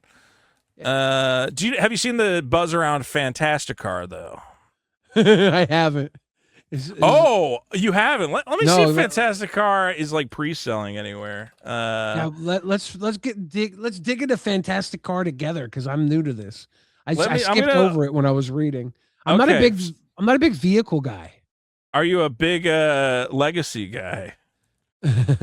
Fantasticar currently pre-selling on Card Kingdom for $21.99. Okay. Extended. That's what, half the cost of the Commander deck? What's the Commander deck Yeah, cost? it's probably gonna be the money deck with 4 foil commanders and all the other stuff in it. I don't know. Yeah, and I don't know. I guess you could probably pull. Yeah, a foil sold out. I don't know if they ever acted that for sale. $80. You pull this out of a collector booster for the foil. Well, you can't. I don't think you Fantasticar. can pull that out of the collector booster. They have collector versions of the decks. Oh, so you might So- wait. Oh, so if you get the collector deck, you could get a foil Fantasticar. Yeah. All right, Flying. it's a 3-mana artifact 4/4 flyer. But it is a vehicle, right? So you have to crew it. There's no way to crew it. The only way to crew it is whenever you cast a non-creature spell, it becomes an artifact creature. Okay. Oh, okay. Whenever you cast your 4th non-creature spell, Metamorphose, Lotus Petal, whatever. Yeah. Sacrifice the Dark Fantasticar, get 4/4 colorless artifact tokens with flying and haste. So for 16 3 damage? mana, you get 16 damage and 16 power worth of bodies to stick around on the table. Shit. Seems pretty good. Yeah. In vintage formats, this is not going to be very hard to just cantrip into 4 non-creature spells and get 16 power worth of. I actually think I go. That does seem like too much. Like this, You know what I like about this, though? You know what I like about this? Yeah. Fantastic Four are the vintage comic family. They are the old school family. The They movie belong was in in the Legacy. 60s. They do. Yeah. If any Marvel card belongs in Legacy, it's the Fantastic Car. Dude, where's my Fantastic Car? Legacy. I wonder how Legacy players are going to take it where they're like playing with all these like classic fantasy cards, and the guy just shows up and he goes, "I played the Fantasticar," and they're God damn it. He goes, look at all my robots. Ooh. Do Legacy players really care as much about I don't know. the lore? Because for me, every time someone bitches about there's this art, this superhero in my set, to me, I'm like, I don't care. Just give me a card worth playing with. Don't make the card so powerful like Nadu. Yeah. Pissed me off. Not it was was- a mistake. It was so powerful that it got banned. Yeah. Jewel Lotus pissed me off. That card should not be banned. Jewel I love Lotus Jewel Lotus doesn't when piss it was me there. off. It Yeah. didn't piss me off until it got banned. Right. You know, that was you what pissed can't us off. you can't be making new cards that get banned like this, and they're chase rares for the sets. You can't. They put out the entire set where Jewel Lotus was the chase rare, and then the card got banned shortly afterwards. Unbanned Jewel Lotus. Here. What was on the front of your Commander Masters I don't know, Yep. box? Yep. Was, hey, you might get this card for your Commander deck, and you're like, awesome! I'm gonna open packs until I get one, and they go, cool. Now it's banned, idiot. And you're like, oh. You know, I picked up the Commander 2019 decks for like $80 a piece to get Dockside Extortionist. You know, Yeah. I wanted the Dockside Extortionist. I bought a bunch of 22 packs to get Dockside. That was something that I think the Commander Rules Committee. I think it's good that they're gone, because there's a certain group of Magic players that, like, let's be clear, me and you, Billy, we both, and I know people hate this. They go, "What do you care what the cards are worth? It's just a game, you fools. Why do you talk about the money or whatever else?" And I go, listen. It's exciting to spend money on something and not feel like you spent your money on something that is worthless and will just never hold any value. Like, we live in a society where I want to go, hey, not only did I buy a thing that brought me joy, but years later, if I need to buy a house or put a down payment on a car or, I don't know, buy food for my family, I didn't just throw that money into the ether and it's gone. The thing I bought held value. Like, all products should do that. It sucks that you buy a laptop and eventually your laptop's inferior and pointless. You throw it out. You buy a phone and eventually the phone's too slow. You don't want that with your products. You used to buy a product and you held it for 20, 30 years and it held value. That was a nice thing. And it's nice that Magic cards not only hold value, but appreciate in value a little bit. And the problem with the Commander Rules Committee, so go ahead, say what you were going to say. It's property. You know how hard it is to get property right now? Property. Yeah. It's not easy to go gold, not easy to get. It's property. And if you own it, it's nice to have a little property. If all these cards were worthless, awesome, I'd play the game. But I still play the game. And the game having value is everybody loves it. Everybody loves opening a $20 card. I think what people don't understand, and the people who are against collectibles and they go, it should just be a game and none of this should matter. I go, you're looking at it from the wrong perspective. You should want that the thing that you love and you spend money on to maintain some value, where it's like, hey, you're being rewarded as a player and a collector of this game with the fact that you don't just buy it and it immediately goes to zero. It's like, this is something that theoretically you can hold on to. And you're right. There's a lot of people who, let's be clear, they don't have money to invest in the stock market. They don't have money to, go buy a fucking apartment building and be a landlord or something. The fact that you have a place that you can put your money into it, get joy out of it, and then your money doesn't just disappear. It's like a little store of value. There's a lot of value in that. The fact that a kid who, just liked Pokemon, bought Pokemon cards, sunk his fucking allowance into Pokemon cards, now years later could sell them for hundreds of dollars. Yeah, it might seem crazy to you on the surface, but it's a really good situation for that kid. He loved Pokemon. He was rewarded for his love of the game by it holding value. I mean, I've been I've been putting my cards into this collector app. Have you seen this app, Billy? Collector. I saw you bring it up. Yeah, well, I've been it's pretty good. It doesn't let me do the foreign cards, so it won't give me values of my foreign cards. But I've been uploading my stuff. It's telling me what my collection's worth. I got like 50K here. I have a way. Oh, here we go. I've been putting my decks in one by one. And it's just, I don't know, there's something nice about being like, hey, my commander deck, okay, my Smothering Tides were $200. Again, anything else you buy in this world, especially now when you got a Netflix subscription. How much money have you spent on your Netflix subscription, Billy? Over years and years of having Netflix or whatever, if you have Netflix. I mean, I just used my mom's code. Okay, well, you're destroying my point. But sorry, everybody else, I'm just fucking with you. Everybody else, we've all sunk all our money into buying all this digital media that's worth absolutely nothing. It's nice to know my Legends Mana Drain is technically worth like $200, or my Grim Mono it's is cool. worth $400. And if you're mad at it, like, I get it, but it's not gonna. This has always been a value game. Black Lotus used to be $20, and people are like, $20. How could it be so expensive?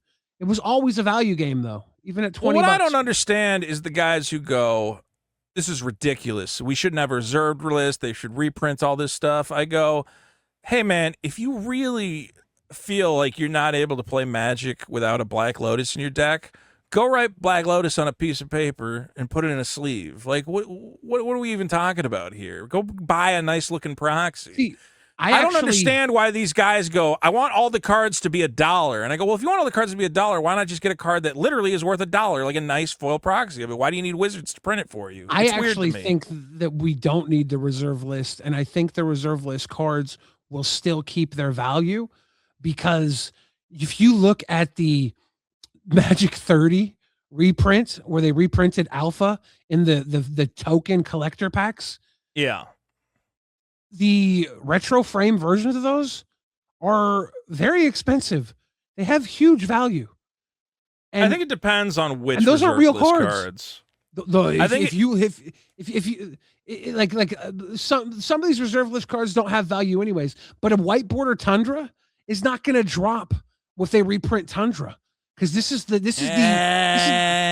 not going to drop much. This is the raised foil variant of Tundra. It's the OG white border original printing.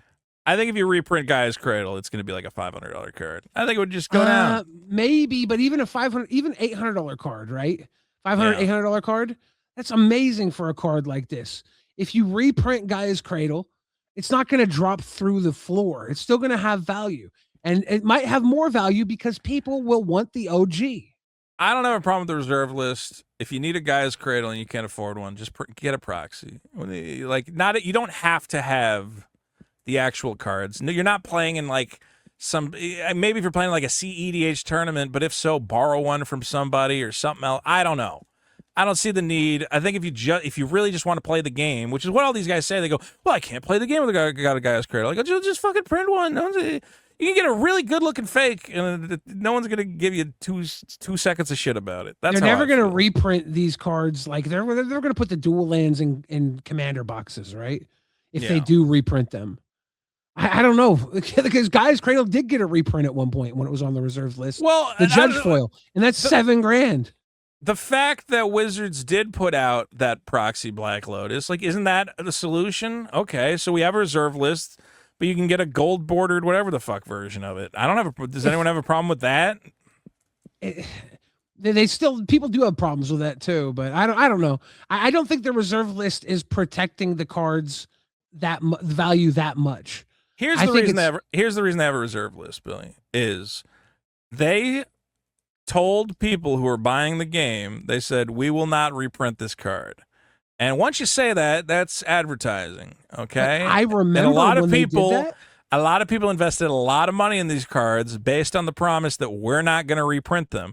And if you go, actually, we lied, all those guys are going to go, cool, we're suing you for false advertising and luring us into a bad fucking investment. This is the thing. I've been playing since 94. Yeah. I remember when the reserve list was completely different. They had commons and uncommons on the reserve list. They've changed the reserve list multiple times. They had a it's too late. Cured Ape was on the reserve list at one point. Yeah. Like they switched up. The Gaia's Cradle coming as a judge foil was breaking the reserve list. Technically, printing Mox Diamond is a judge foil, or not even a judge foil, as a from the vault foil was breaking the reserve list. It was a choice they started to make to break the reserve list. But then they did Phyrexian Negator, and I'm pretty sure somebody called them up and said, I'm going to sue you into the ground. Stop it. And Wizards said, okay, we'll stop. That's what I think it was Phyrexian Negator which stopped them from doing any more of that. Wizards is making so much money now, though, that maybe they're going to break that reserve list. I don't want them to.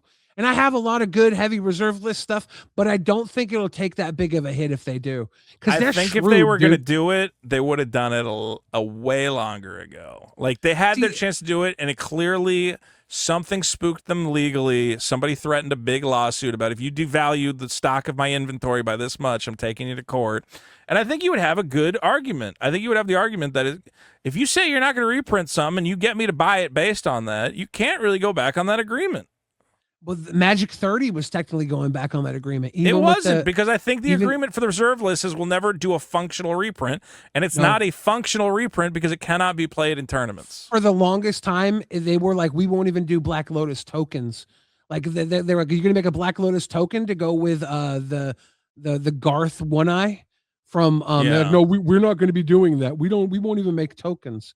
And then all of a sudden they clearly went back on that at some point because yeah, they did. They're always going back. I don't think the reserve list is. Do you have a Dual Masters Black Lotus yet, Billy? I should get one. That's You got to get one. They're only $17 for a foil Lotus, dude. Come on. This one says last one out of 443 sold. Dual Masters. Sorry, I need to show it. This is a Dual Masters Black Lotus, Billy. You gotta get one.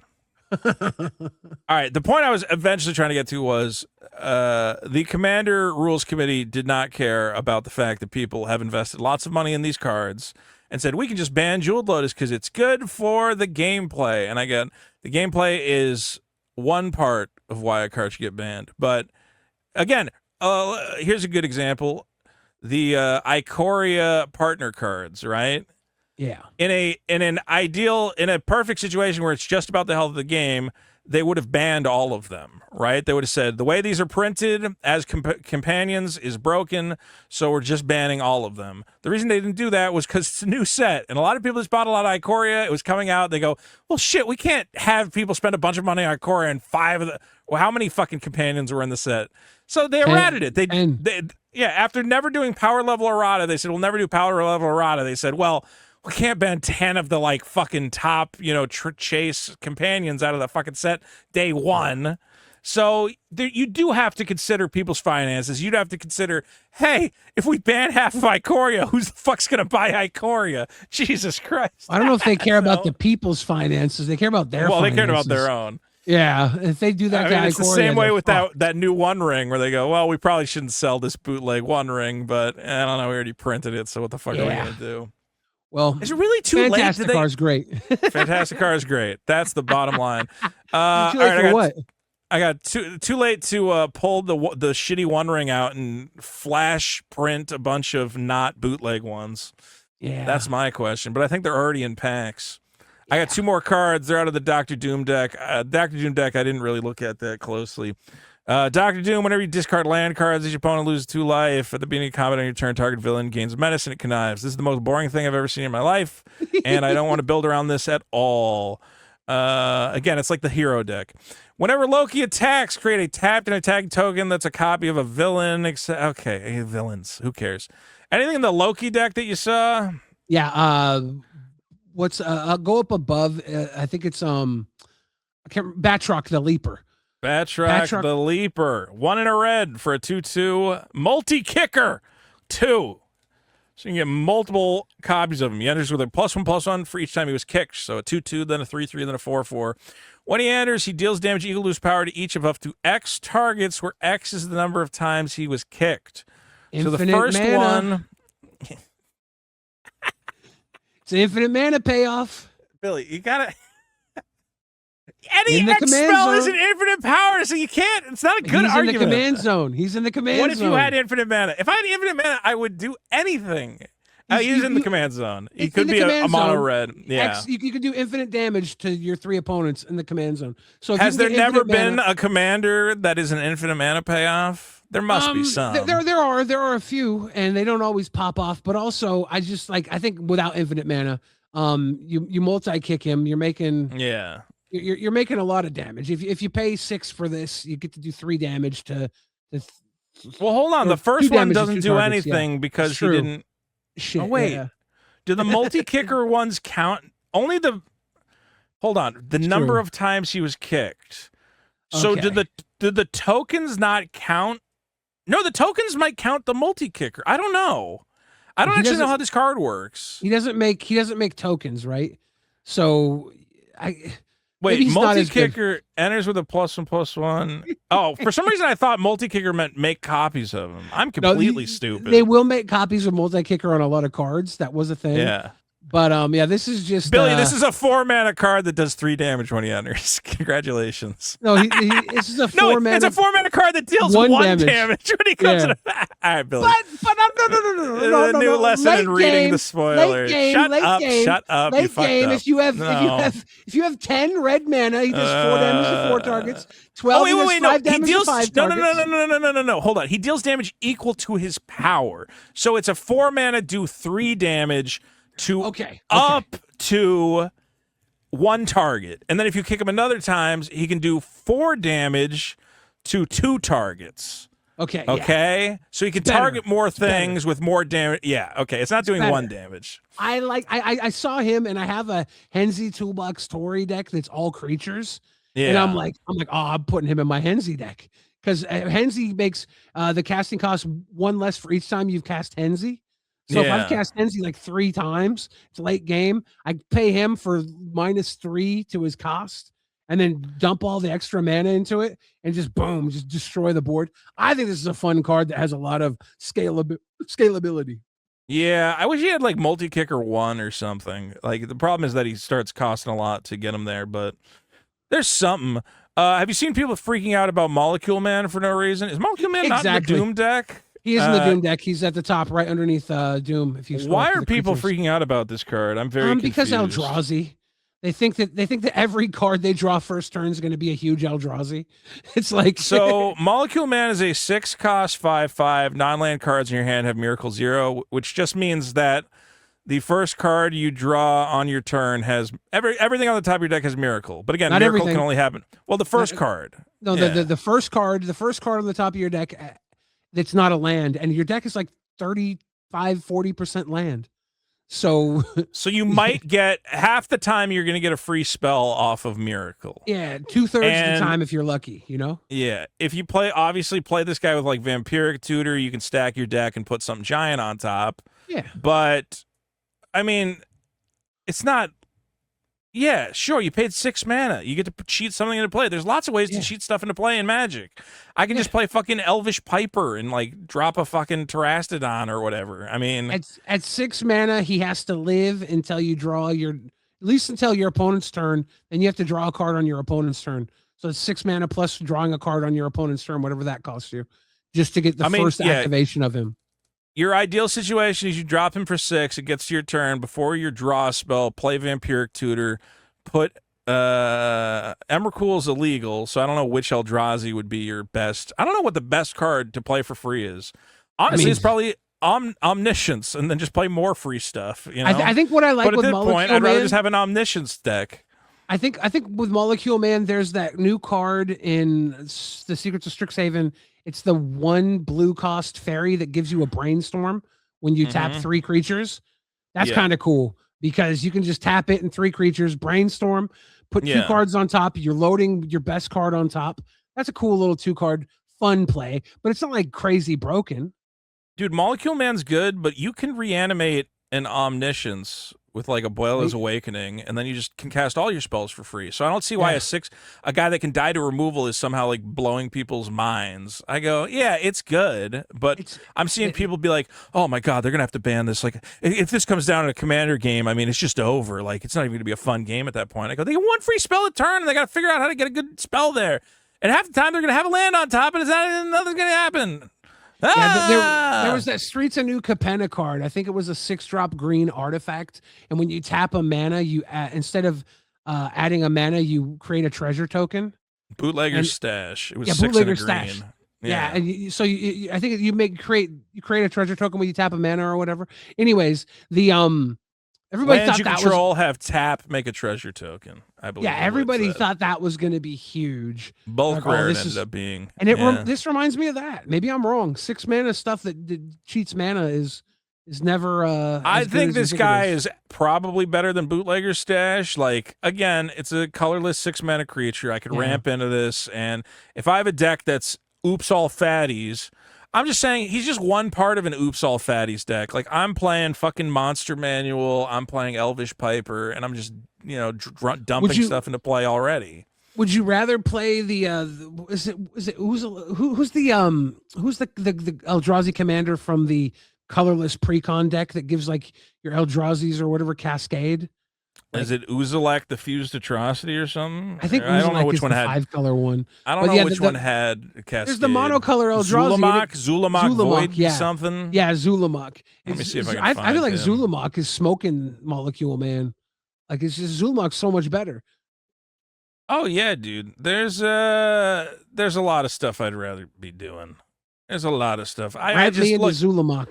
I don't think he's terrible, but I'm seeing people freak out about him, and I don't get it. What other card was in this deck? Here's what I'm freaking out about: is a little bit of Loki's Scepter, baby. Oh yeah, baby. That's my favorite card. That's my favorite card in all of these. This is my favorite card in all of these decks. 2 in a red. Legendary artifact. Doesn't matter, it's commander. They can all be legendary. When Loki's, I guess maybe copying this would be broken. When Loki's scepter enters, gain control of target creature until end of turn. Untap that creature, it becomes a villain and gains haste. Add 1 mana of any color. This is a mono rock that I love, Billy. I love it. Yeah, does this go infinite with what's the goblin, the 2 colorless 3 red goblin that lets you Mind Goblin? No, you tap him and you copy a creature. Well, I guess this wouldn't count because this isn't a creature. Never mind. It's a legendary artifact, Billy. Yeah, It's I'm his like scepter. I feel like it's just a really solid card to just have. Here's what in your deck I'm putting this card in. You know what deck I'm putting this card in? Can you guess? You got probably won't sacrifice. guess. What do you got? Yeah, I mean, I'm obviously going to sacrifice Brian Stoutarm. I pay for the scepter and I get the red mana to immediately sack the motherfucker. I get to go to space, motherfucker. Look, threaten effects and fling effects are so much fun. Taking a guy goes, look at my creature. Do you like my creature? I go, I think your creature should go to the sun. It's the most fun thing in the world. And putting it on an artifact is the coolest thing. Do you have I'm a so Brian happy. Stoutarm deck? I do have a Brian Stoutarm deck, yeah.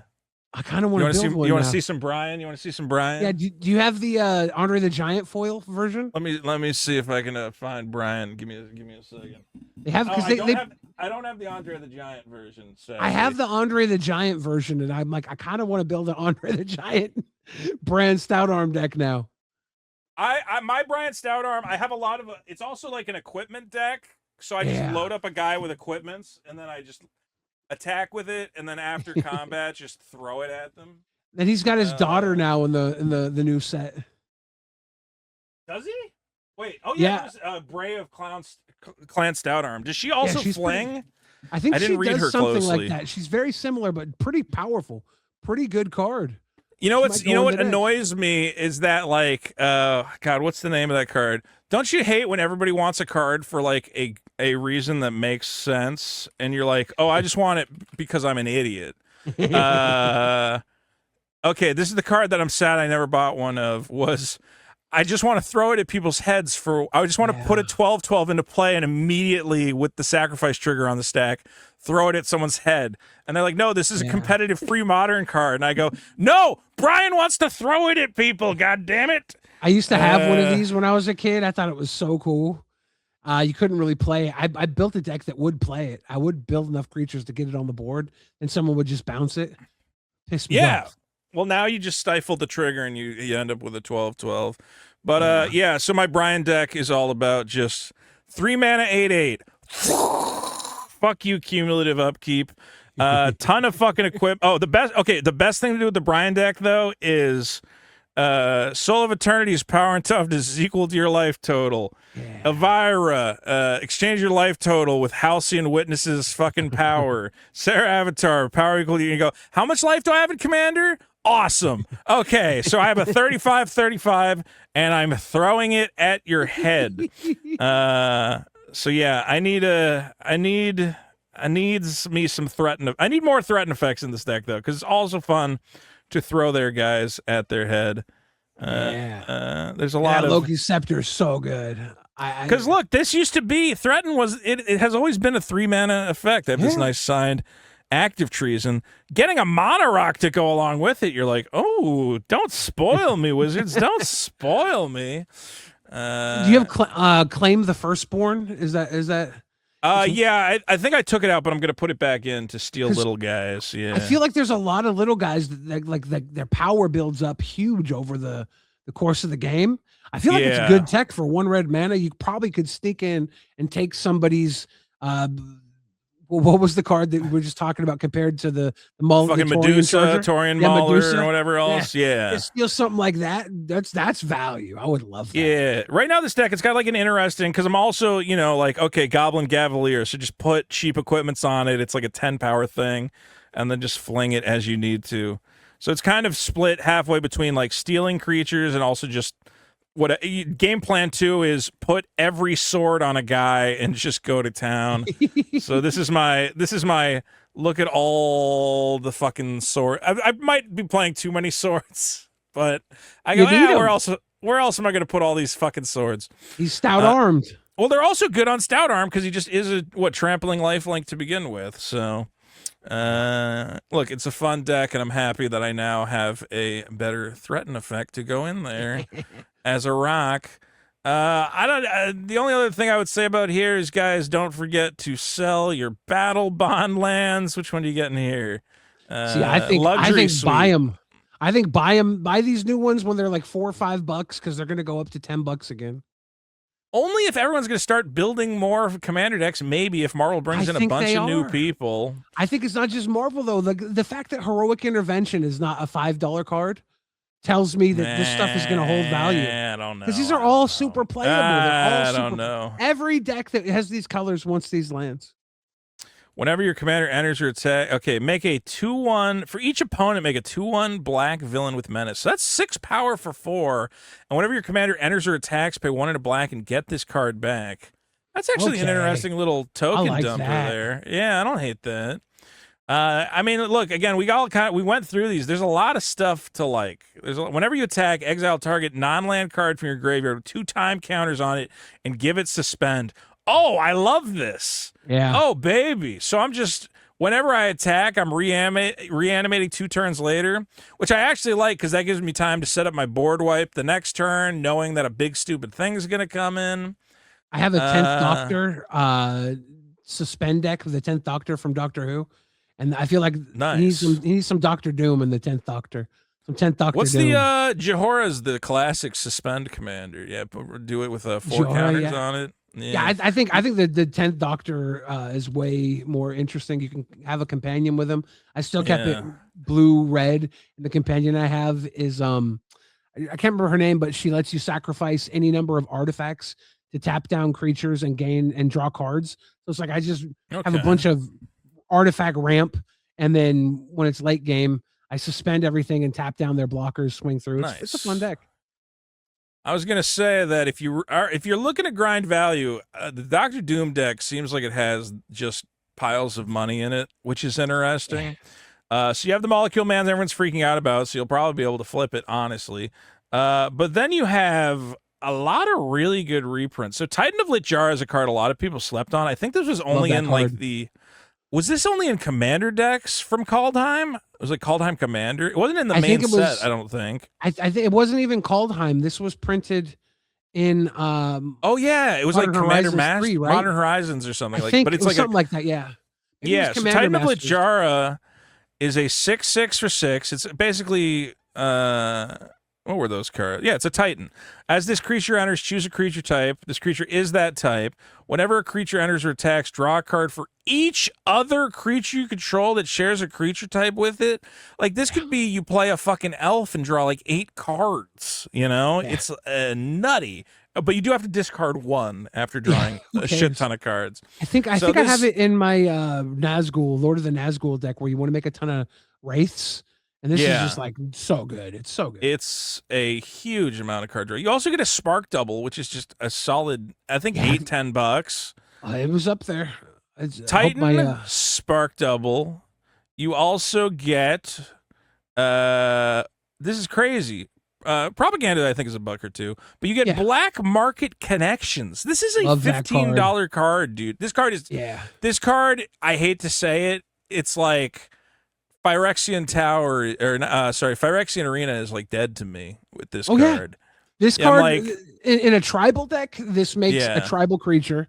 It draws you a card. It gets you a treasure. Costs 6 life, but just gains some life. Whatever deck I play this in, I Yeah. play a Shadow Spear in it, and I play a few other gain life cards in it. In a and I'm just always way, super happy. I wish this costs 1 black because like I hate seeing not. It's like just so, better than Phyrexian Arena in almost every possible way. The like at the worst, if you play it as a Phyrexian Arena, you're losing an extra life a turn, which is pretty much negligible in Commander. Yeah. But the thing for me, the reason I get so much value out of it is like whenever I play a black deck, I'm usually playing it alongside like blood artists and like sacrifice effects. So losing 3 life to make a 3/2, I go, I don't care. Again, remember that that Elias core I was showing you? I go, that's fine, because when it dies, I'm going to trigger Blood Artist, trigger Sephiroth, and I'm going to gain like 5. When it enters, I'm going to gain a life, and then when it dies, I'm going to gain more life, whatever.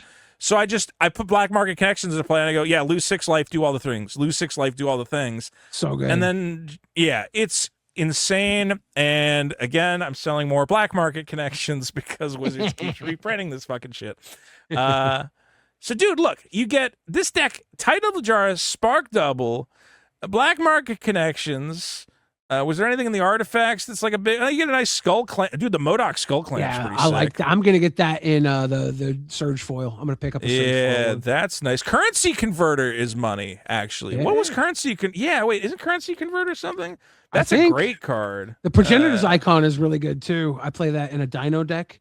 It lets you play typal or tribal creatures, kindred creatures. At Dude, instant Currency speed. Converter. Well, I guess it's like 3. I don't know. It's all over the place, actually. It's $200. Well, one of them, the extended art says it's $11, so I guess you had to pull that out of like a collector boost or something. But it's still money.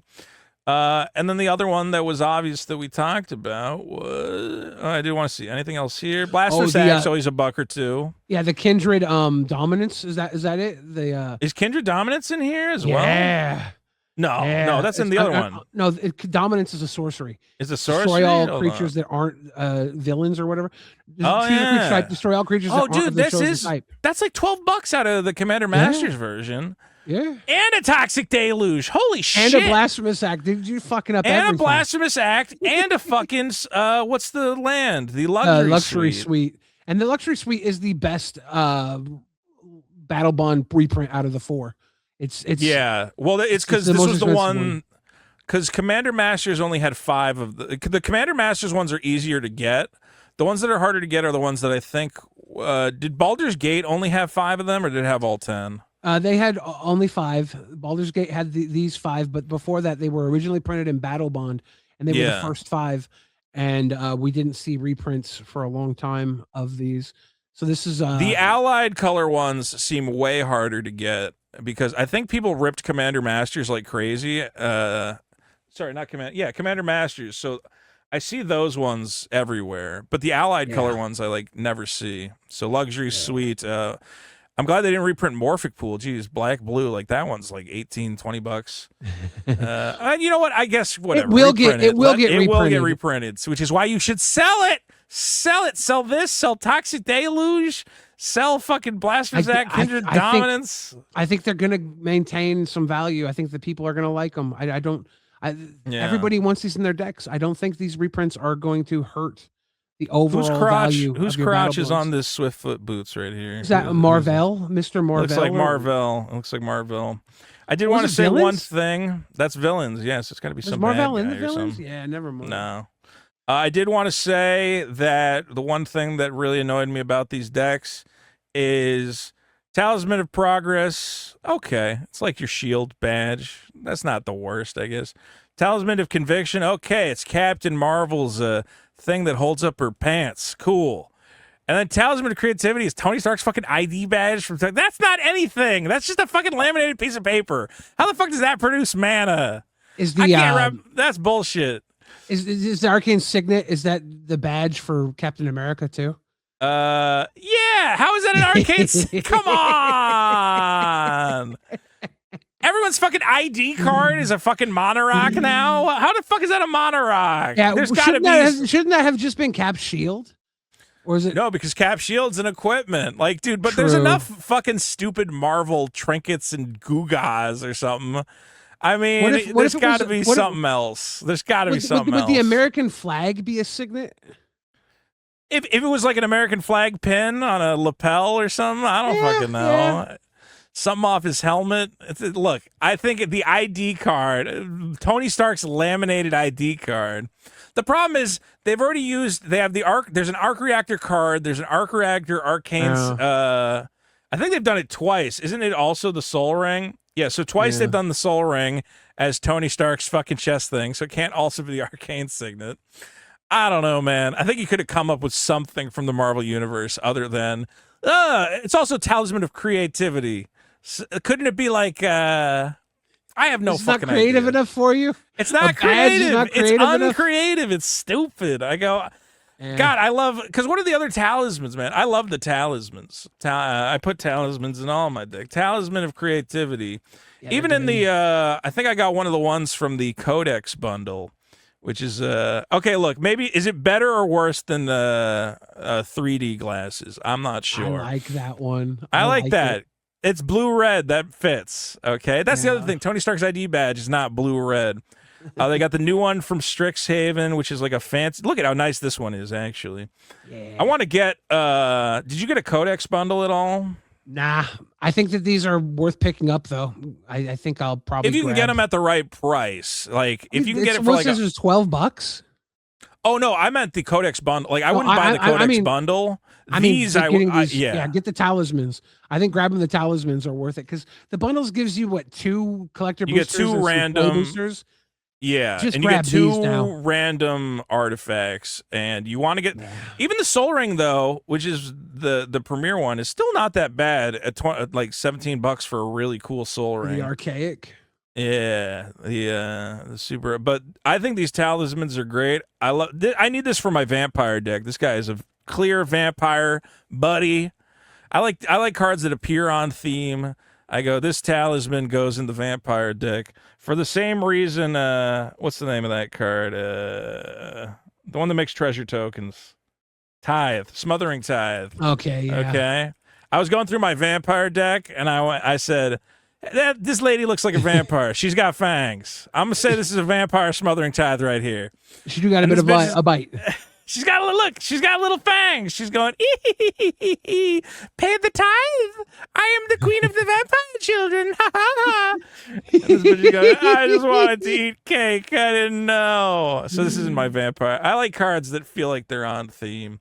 They do have tea cakes. I do like the tea cakes. Dude, I do like these talismans. Although I have a bunch of the retro talismans that I got from Dan Frazier, my boy Dan. Yeah. Stealing art. Did I tell you I was going through his binder of artist proofs, and it was all the like retro talismans and what do you call it? Yeah, you got 'em for Talismans like and 40 a signets. piece.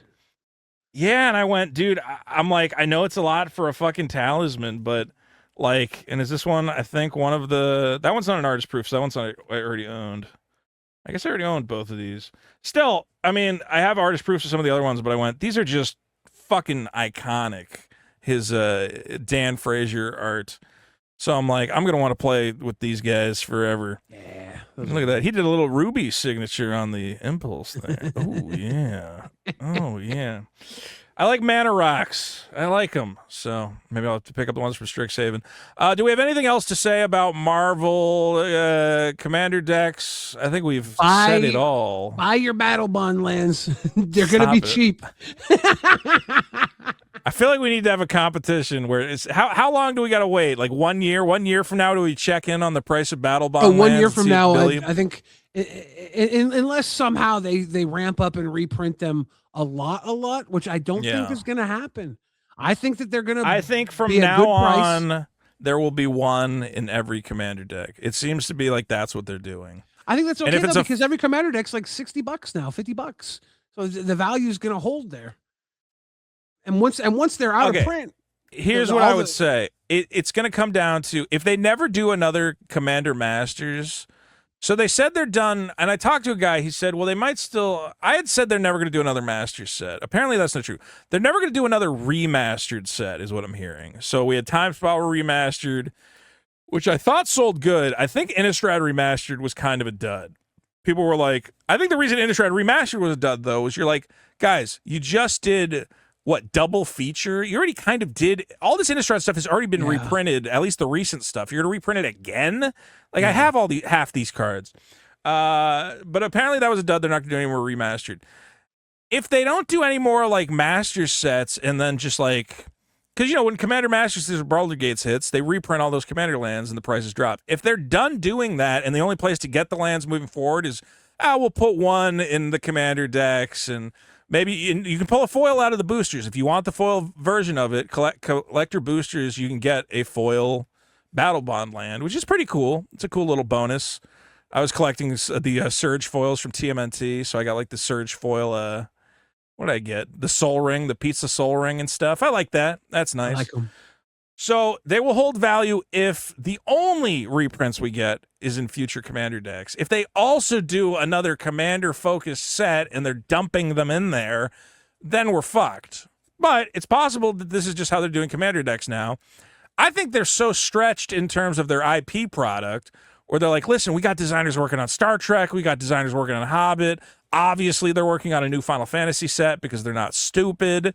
So it's possible the designers are so stretched with all the IP stuff that they're like, we're not doing another Commander Masters. We're not doing another Modern Horizons. Like, we're just going to do these IP sets and the standard stuff, which would be a good strategy for them. I'd be happy with them. Did you notice the Battle Bond land reprints have only been in their Universes Beyond products?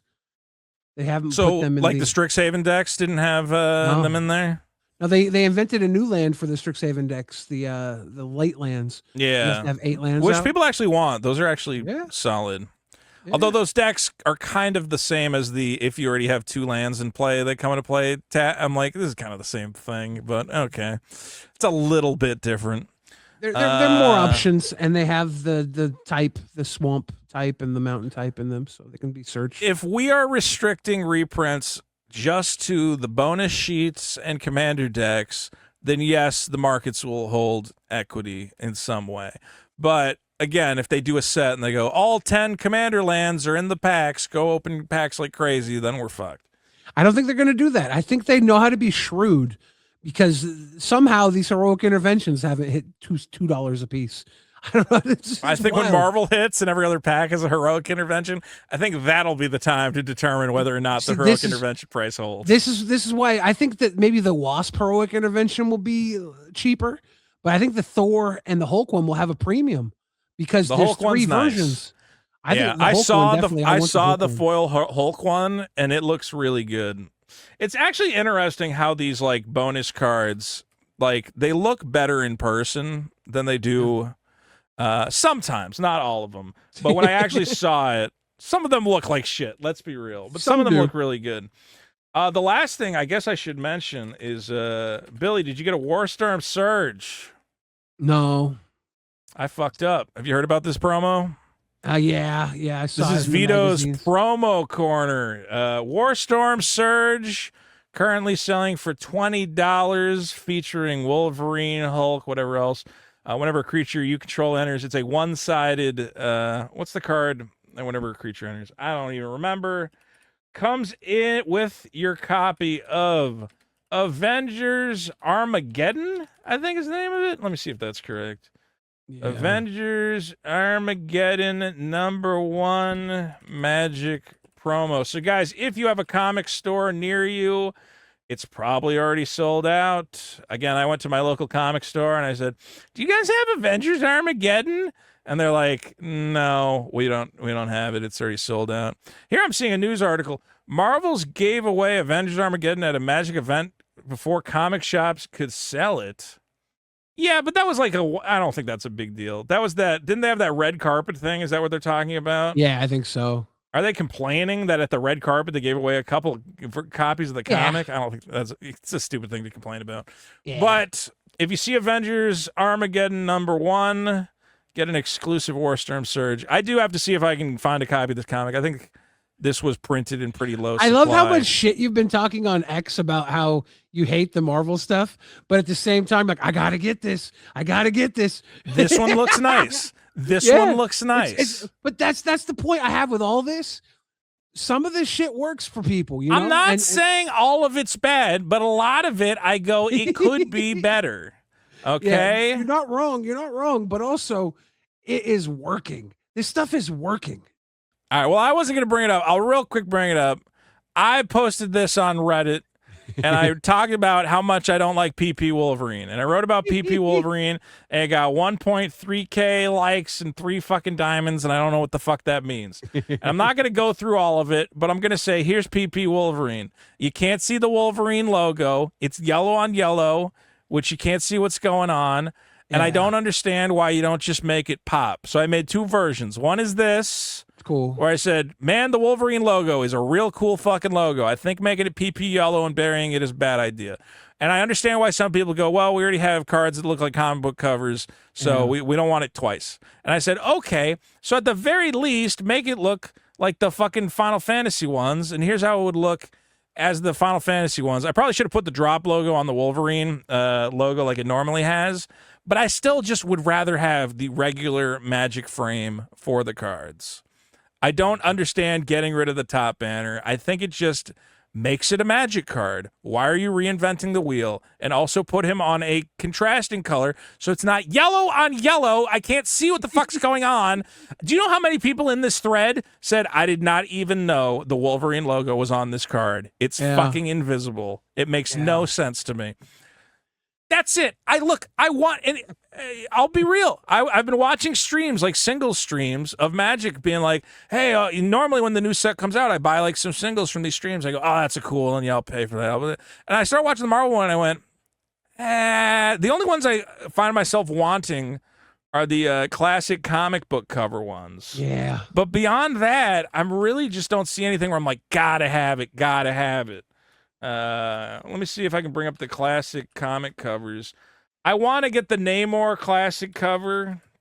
I think the Namor is the coolest one out of the... I just like Merfolk in general. Why can't I find Namor? But other than that, I mean, like, dude, with Final Fantasy, I wanted all the portraits. Like, I'm still maybe going to do a Surge foil set. And then with this, I go, I don't want these logo cards. Most of them kind of look like crap. Yeah, and again, it's comic book art with the big black outline. Like the Final Fantasy ones were kind of like classic Magic looking artwork. Would this have been better if they would have been true to the comic books and used Comic Sans as the text? Yeah, it would have been better with Comic Sans. The authentic thing. They should have used comic. Shut up, you fucking. Here's the one card I think I want. I do like the other ones though. I know you said you wanted Thanos. Yeah, I want the Thanos. They all look pretty good. I'm not gonna lie. I want the Bruce Banner one. I think I want to build a Bruce Banner deck. I'm trying to see which they all look like. You know, I would also want Ultron. I think Ultron's a pretty powerful. Again, I really like artifact cards. And this is a great cover. Whenever another non-token enters pay 2. Yeah.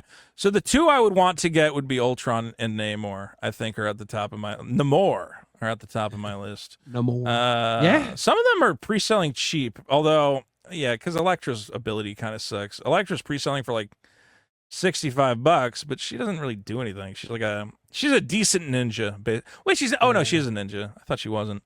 She has sneak. She can be sneaky. Human ninja villain. So I guess that's my last question, Billy. What is the card you want most from you want Bruce Banner? You want to get that Bruce Banner? I kind of want that Bruce Banner. I kind of want that Hulk.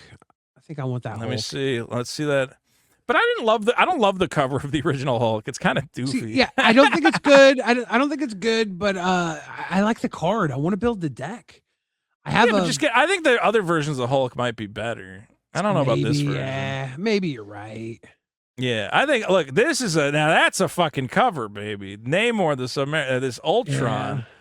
Although I will say, whoever, why did you not hand draw the title? This is clearly computer lettering. That's the one thing that makes me upset. I go, you need to go in there and hand draw it to match the rest of it. I'm sad they didn't do that. I'm trying to see if there's any other cards that are really fucking cool. See, I still think Dr. Doom's like underpowered, so who cares? What is the Iron Man? Did Iron Man get a comic cover card or no? Oh, maybe he didn't. I think it's two-sided, right? So Tony Stark. I thought there was one with. Yes, he did. All right, yeah. what's the backside of it? I don't love this one, but yeah, I don't know. It doesn't pop the same way for me. I don't like the blue. Yeah. I know it's like an actual cover, but I like that he's up here though, vibing out. Hey, I'm Iron Man. What's going on? What are you guys doing? Iron Man, get out of here.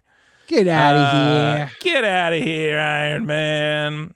I need this card to be good. I want to see Merfolk make a resurgence in modern. I love watching modern Merfolk decks. I just find it fascinating. And that's the bottom line. Guys, this has been Rhystic Study Hall, episode 9. Please, if you haven't subscribed, do it already. Oh my God, we went for 3 hours talking about Magic cards. What a disaster. For a set that we think is a flop. No, it's going to be huge. It's the big summer set. I'm sorry. Everybody I think it'll doesn't do like fine. Marvel. I think it'll do fine. I think maybe you're right, but we're going to get a lot of commander like parties and stuff. We have the command fests that are happening locally this summer. This is the big set for that. They're going to push it like crazy. I just think it doesn't have Final Fantasy and The Hobbit. Well, not The Hobbit. Lord of the Rings. I think Hobbit might not do that good. I'm not seeing a lot of excitement for Hobbit. I don't know.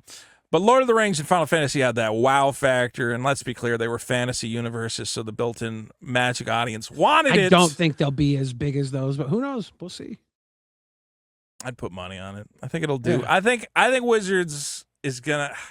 The worst part about this, though, is it's not like if it doesn't do well, Wizards is already committed. It's like you can't not do the rest of the Marvel sets. You already did 2 of the Stones. You got to do 3 more at least. But hopefully they figure out what people like. And there is stuff that I like in here. I just think they should do more of what I like and less of what I don't like. And everything should be tailored to me because I'm special and important. Yes, and that's Vito. Yes. Just for me. All for me. Guys, you can follow me at youtube.com/Vito. Check out my Whatnot at whatnot.com/invite/Vito and get yourself $15 to spend on the Whatnot platform. Billy, where do we find you? At Billy the Fridge on YouTube, Twitter, Instagram, all those little tooties. Hit them up. There you go. Well, follow my boy Billy. Go water your plants. Make sure you got gas in your car. Keep a condom in your wallet at all times. And don't forget to keep playing Magic.